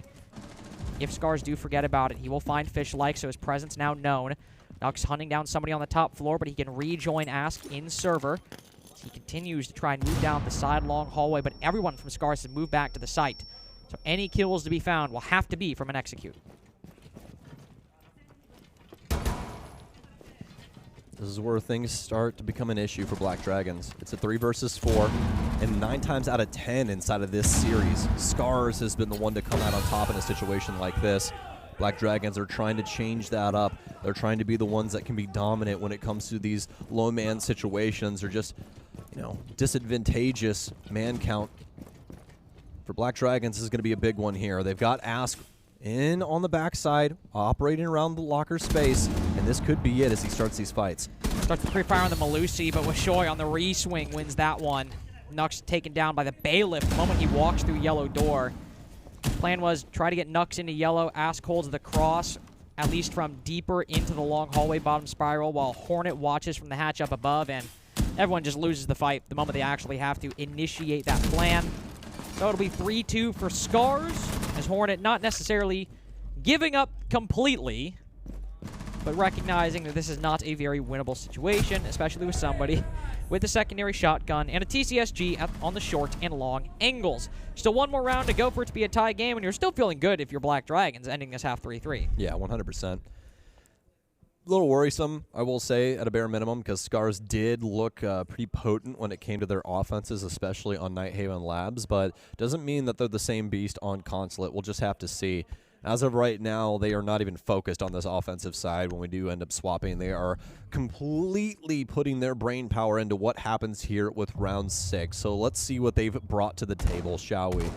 We're going to have a Sentry on defense. We don't get to see him all that often. We see a lot of Striker when it comes to the offense, especially because you can have that, easy breakup method for hard breach. A lot of teams, especially in Brazil, like in the EMP hard breach method with Striker. But as for the defense, we just don't see this character all that often in the likes of Sentry. Well, this time, obviously, with the Nitro Cell coming in, as well as some barbed wire, so we'll see if that helps out SCARZ. But it's going to be a piano exhibition defense here for them. And all things considered for the operator lineup, Carter, I like it. I definitely like it indeed, especially with the Mute Mozzie combo coming in. If you're going to be playing vertical on this site, you definitely want to make it as hard as possible for the attack to clear you. It can be a bit difficult to hold that first floor just with the abundance of vertical destruction available to you, so if you do lose that top floor, one, that makes anybody playing on the site or stopping an execute from going down a lot harder. Also, if you do want to hold that top floor, if the attack is able to just drone you for free, get all that information and push forth, well, might make for a very soft hold to pierce. The ironic thing is, well, maybe not really ironic, maybe the important thing is, something that makes that Mute Mozzie all that more threatening is how poor Black Dragon's droning has been through these first 2 maps. An actual ironic moment. I say that Ask literally has one in the site. I think they might just try to rush off the back of this. I got scared there. I did too. The body language, right? You're like, oh, he's flying in his fuse. I don't know what's going to happen here. Gudo's like, do we want to jump in here or do I want to claim it? Well, the fuse is on top, so no rush for us. Yeah, I think they're still trying to get a bead as to what's going on upstairs. I think they're a little worried about this verticality. And, I mean, I've said it time and time again. When it comes to this bomb site, this is the exact area of the map you have to be concerned with. A lot of verticality goes into this. A huge Nitro Cell moment here that halves the health of Gudo. But what a find from Florio over on the balcony. He'll take down Nina and start softening up this top floor. Ask just immediately pushing in. Nux as well. Both players playing these shields, the Fuse and the Blitz together, have completely cleared out CEO. Mute Mozzie not really mattering. I guess for the drone count, I suppose. You can see we're down to 3, but actually stopping the onslaught from Black Dragons, it is just not even a factor. Grimby's on the site will make Tayu's life completely impossible. We'll just hop in the window, hop back out. Wishoy will take down Florio, but you've got a 4v2 for Black Dragons. Wreck on 22 HP. I think most importantly, you still got those double shields. When we saw Black Dragons run it on that CEO attack, they performed very, very well in coordinating on what positions they wanted to crunch between the 2 ballistic shields on the attack. So where do they go now? As the final B goes out, Nux, I believe, is hopping into Art with the diffuser. I think. No, he's on the top. Yeah, they're going to be real patient with this. It's going to get delivered in through the hatch and then get that piano placement down, but they spent a lot of the later portion of this round getting those drones worked in. Although they only have 3, they have enough to put 1 on flank watch and the other 2 to actually figure out the man count on site. But, oh, it might be too little too late. They might have allowed SCARZ to slowly grow back into this. This wound is festering. Oh, the Blitz coming down the stairs. Could be a bit difficult. Those feet might get exposed depending on the angle the Mozzie has. Hits the melee, tries to retreat. Switch to the sidearm. Wishoy getting in too. Now all of a sudden, it's a 2v4 for SCARZ. They've reset for far too long. They allow SCARZ to get comfortable and tie the half going into their attacks. So what's the biggest issue there, Carter? The issue is that they don't really get too much value out of the drones that they put into the site and the information matrix surrounding that. Yeah, you have the flank drone. You get everything set up, nice and neat. But when it comes to the actual delivery, Black Dragons completely separate away from each other. They really expect that Blitz to be able to get away scot-free, but it's actually the exact opposite. In a situation where, 90% of the time Blitz is going to end up winning that scenario out on yellow stairs, he loses it instead all off of that shield melee. Yeah, he gets the flash out, but the defender actually quicker to the melee key ends up smacking that shield away, and he gets him with the pistol in the ankles. Just something you don't see every day, but something SCARZ will definitely be happy with as they've evened up this scoreline going into the half. It's something that I think we've seen a lot more teams be better at just remembering to usually aim at the feet with the shield when they're crouching and then sprinting, that little gap when the feet are actually visible, but getting better at hitting that shot and catching that timing. But I also think for that particular engagement, I think the elevation is an extremely important part because obviously you have the melee, but even if you melee somebody on the same level as you still, you know, obviously you could just keep firing the body, but shield players are typically very good at still turning that shield, taking a lot of the shots, and then you have to do the same thing. Look down, shoot the feet. But this time, the feet are eye level with you. The feet are gun level. So when you hit that melee, really you hit any part of the body. As long as you just keep shooting straight, you're fine. So staircases are often one of the, you know, low-key sleeper counters to a blitz or a shield running at you. If you're able to get them on that elevation change, specifically they're above you and you're below you, the fights might go your way a lot more often than you think. It's still only a 3-3 half for SCARZ off the back of it, but based on how that half was trending, you might be very happy for that. We'll start off with an admin clear, as you can see. Some X-Kairos to open up very, very well. Not really a tight angle. It's only tight because Wreck is on the upside-down rappel, but still an angle nonetheless to try and facilitate this clear of admin. Yeah, the high ground is great, unless you're blitz. Then life is pretty difficult in a situation like that. For SCARZ is going to be their first clear and looking a lot similar to what we saw from Black Dragons on their offense as they cleared things in through admin. SCARZ are not going to have a single shield to try and operate around this, but they will have plenty of utility to try and not only discover these Black Dragons players, but have a little bit of dislodgement, try and get them pushed away from this site, and potentially get a plant down. The Amaru hook out now. Florio with the first kill, and are we going to fly through? I was about to say, even if he dies, you just kind of got to commit at that point. Hope the backstab works out. SCARZ attack is collapsing far quicker than Fishlike can have an impact. His first kill only makes it a 3v4. Somebody's got to go big, and if it's going to be Fishlike, his team is doing his best to neutralize all of the efforts he's achieving inside of CEO. His first 2 kills of the attack so far, and Nina is actually just completely isolated. Stuck behind a Kiva barricade on one door, stuck in admin for the rest, but Fishlike, my god, recovered diffuser as well. Now we're in a weird spot. If you can get Nina into position, he can't cover every angle. Fishlike is going to have to come off if he swung on the close. He might just try to stick this diffuser, and indeed he will. Nina holding passive. Fishlike might be able to hop out, but with that supernova, it's going to be a difficult angle, difficult gunfight to make work. But Gudo just slowly walks into the crosshair. This backstab, the only thing that's really worked for SCARZ this round. And one more 1v1 being gifted to the Amaru, sprinting up close, creeps around the corner, and it's not enough. 14 HP. Now is all left up to Nina to close this one out.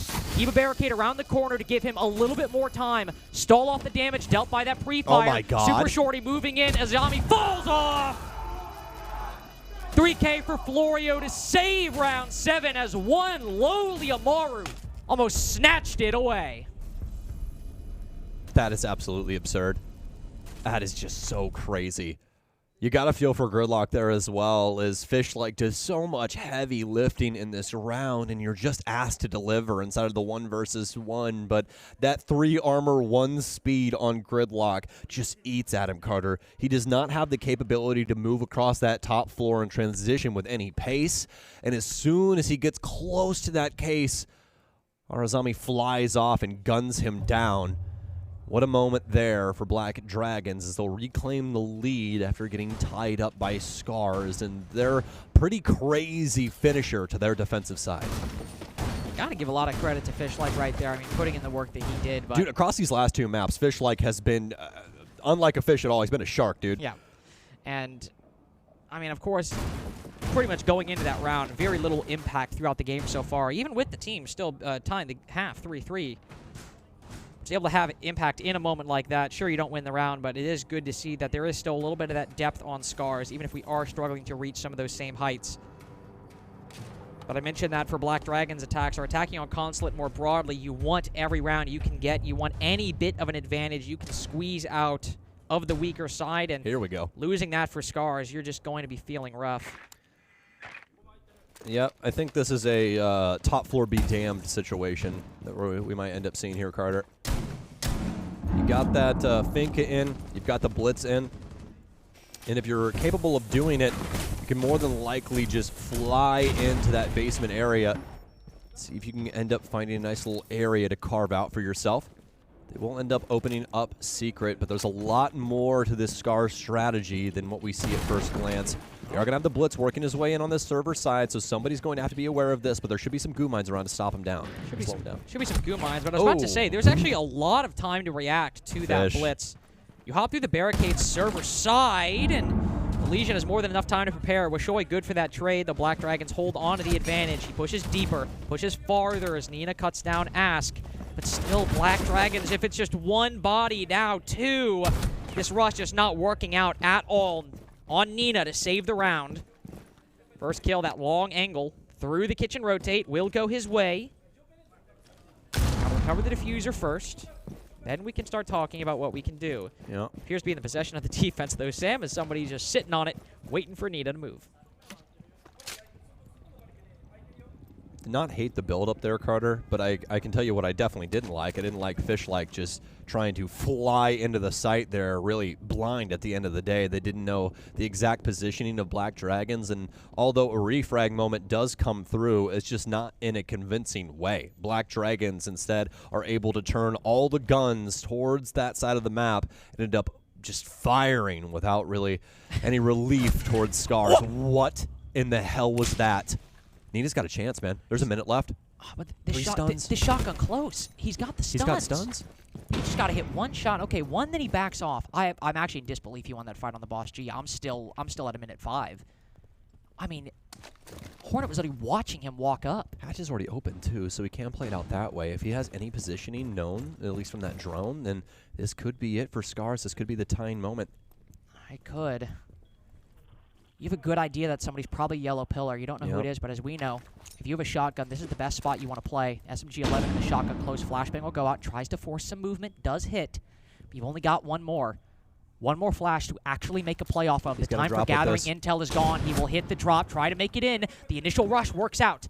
The SMG-11 shots go wide. He waits to see if he peeks.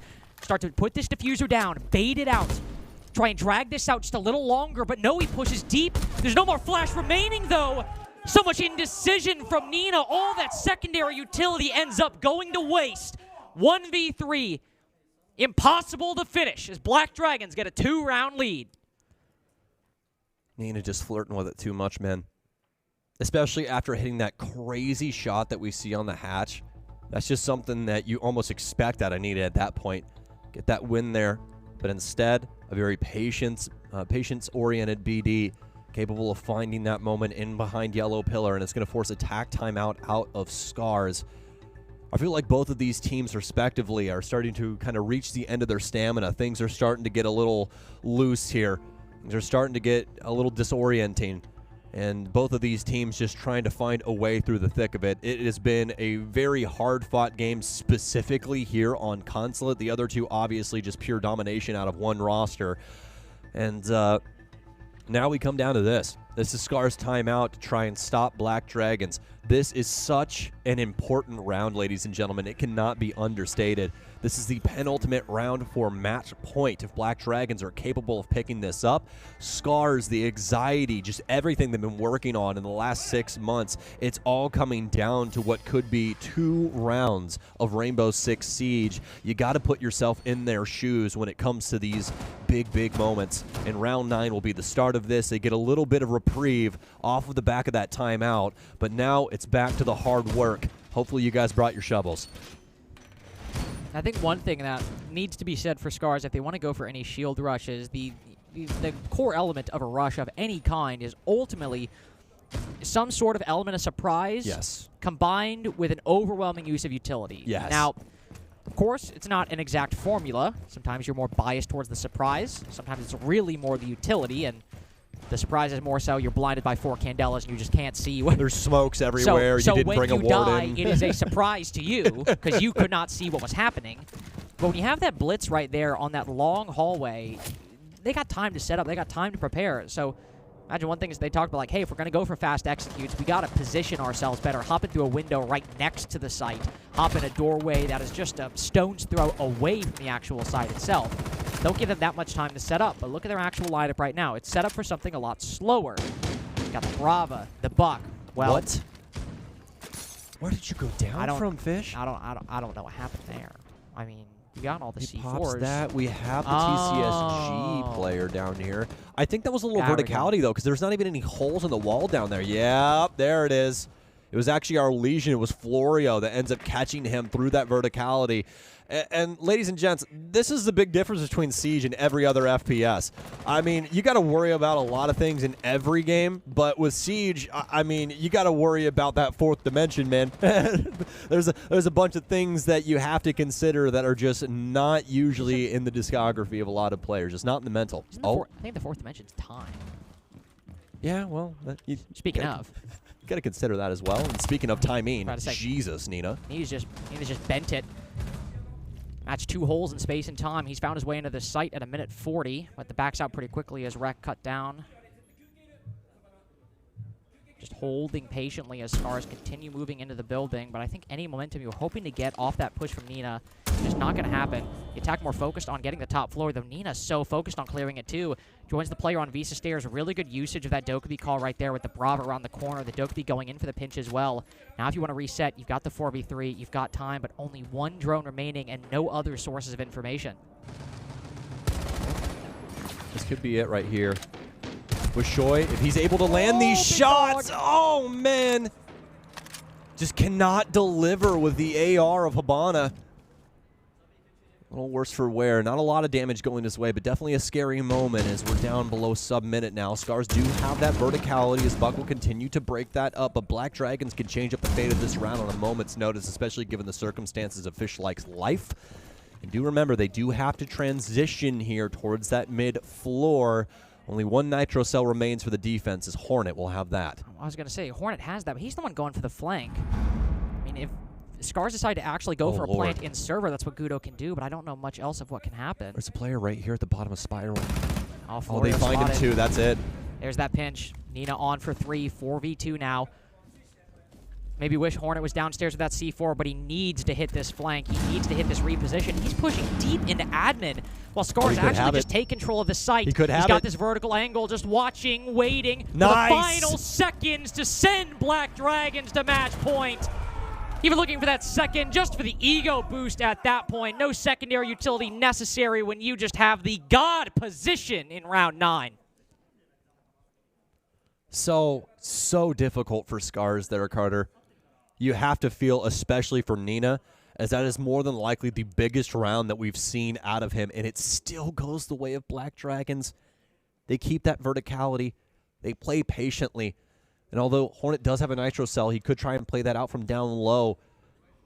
The reclaim, or rather the reclamation of the top floor, the biggest piece of that entire round, as he's able to skirt the entire info game from the offense and sneak his way in towards admin. Ends up finding that big kill, and just an absolute back-breaking moment for SCARZ, as they now have to be flawless on one of the most difficult offensive sides that you can play in any of the maps that we have in the pool right now. SCARZ have got to try and find something that works, and they have to be accurate with it. It looks like we might rest on a rush strategy at the 11th hour here, Carter. We have the Amaru in. No shields this time around, some EMPs to boot. This really feels like we're going to pop the EEDs, fly in with this Amaru Gara hook, and then just dump those EMPs to try and prevent any electronic from stopping them. But there's a crazy thing that Black Dragons have actually done, and honestly, they probably won't know about it until they potentially win this round. Those fire grenades are not electronic. And Tachanka's on the board. Yeah. That could be a huge moment here if that's what SCARZ strategy truly is. Because they went for the admin clear and never ended up getting a defuse plant, that Tachanka, I think, went unappreciated, maybe even unspotted, as Black Dragons did bring it in round 7, but it literally just didn't matter. Especially like was walking behind, shooting people in the back, and might not have clocked the Shamika grenade's existence. Also lacking a lot of tools you would expect to land, based on what we're seeing, a CEO clear. We don't have a Buck or a Deimos to go down below. Maybe we get somebody down below, but we don't have that verticality. The Ying is obviously banned, but we're also lacking the Bees from the Grim to give you information on that close swing for CEO. So we don't necessarily need to be landing there, but no matter where you go, of course, you're going to be lacking so many important execute utility, and Tyru's setting up at the CEO window. We've got the Shamika grenades, as you mentioned as well. That air jab close better do a lot of heavy lifting. They immediately just back up. The moment it's called, those fire grenades have actually landed. It'll be a game of time wasting at the moment, but I'm almost curious if SCARZ realize this isn't going to work out. It's not going to. I mean, look at the utility that Chonka brings to the table, guys. You see that number right next to the highlighted little circle? He just put it away, but still. 17 fire grenades, guys. Smoke gets 3, by the way, just to put that out there. Never planting. You're never planting. It's never happening. So you guys immediately have to shift gears here. You have to abandon the strategy. We more than likely have to take from the admin space in Rec. This is going to be a huge moment as to how this round turns out. He has to get a kill. That's what I was going to say. You've also found the Tachanka inside of the site. Needs to find the Azami. Come on, Boyo boys. looking the wrong way. Don't need to push too far. Just wait. Hold the line. But Hornet takes it back. Crosses the boundary. Retaken long desk for the defense, and now SCARZ back in a state of disarray. Have they done it? Has Black Dragons done it? They've completely stumped SCARZ in their game plan, and now it looks like they don't know which way to go, Carter. They're trying to get the comms in right now. They're going to re-drone. There's such minimal time. I don't even think we're going to see a plan attempt. It's going to be just try to kill these players. It's going to try to take this fight with the Warden. He takes cover behind the desk, the mute, excuse me, right as he goes for the swing, now pulls further back into the site. With only 30 seconds remaining, you've got that shotgun. Make use of that close quarter. Just hang out. Oh my gosh, wait for SCARZ to push into you. It's only 20 seconds left. What the hell are they going to do? This is the 4th rotation of the map, and we're just ending exactly where we began. No matter where SCARZ goes, he's dead. There we are again. Ask gets the shot right as the air jab goes off. Fish like no match for him, and SCARZ, no match for Black Dragons. Surviving one more day into their final best of 3 tomorrow. And SCARZ, our final Japanese representative, will move out 1-3. They were so close, Carter. So many of those rounds came down to the wire, and Black Dragons just persistent, man. Their grit inside of this game just cannot be understated. Throughout the entire series, just absolutely disgusting stuff when it comes to that department. And let me just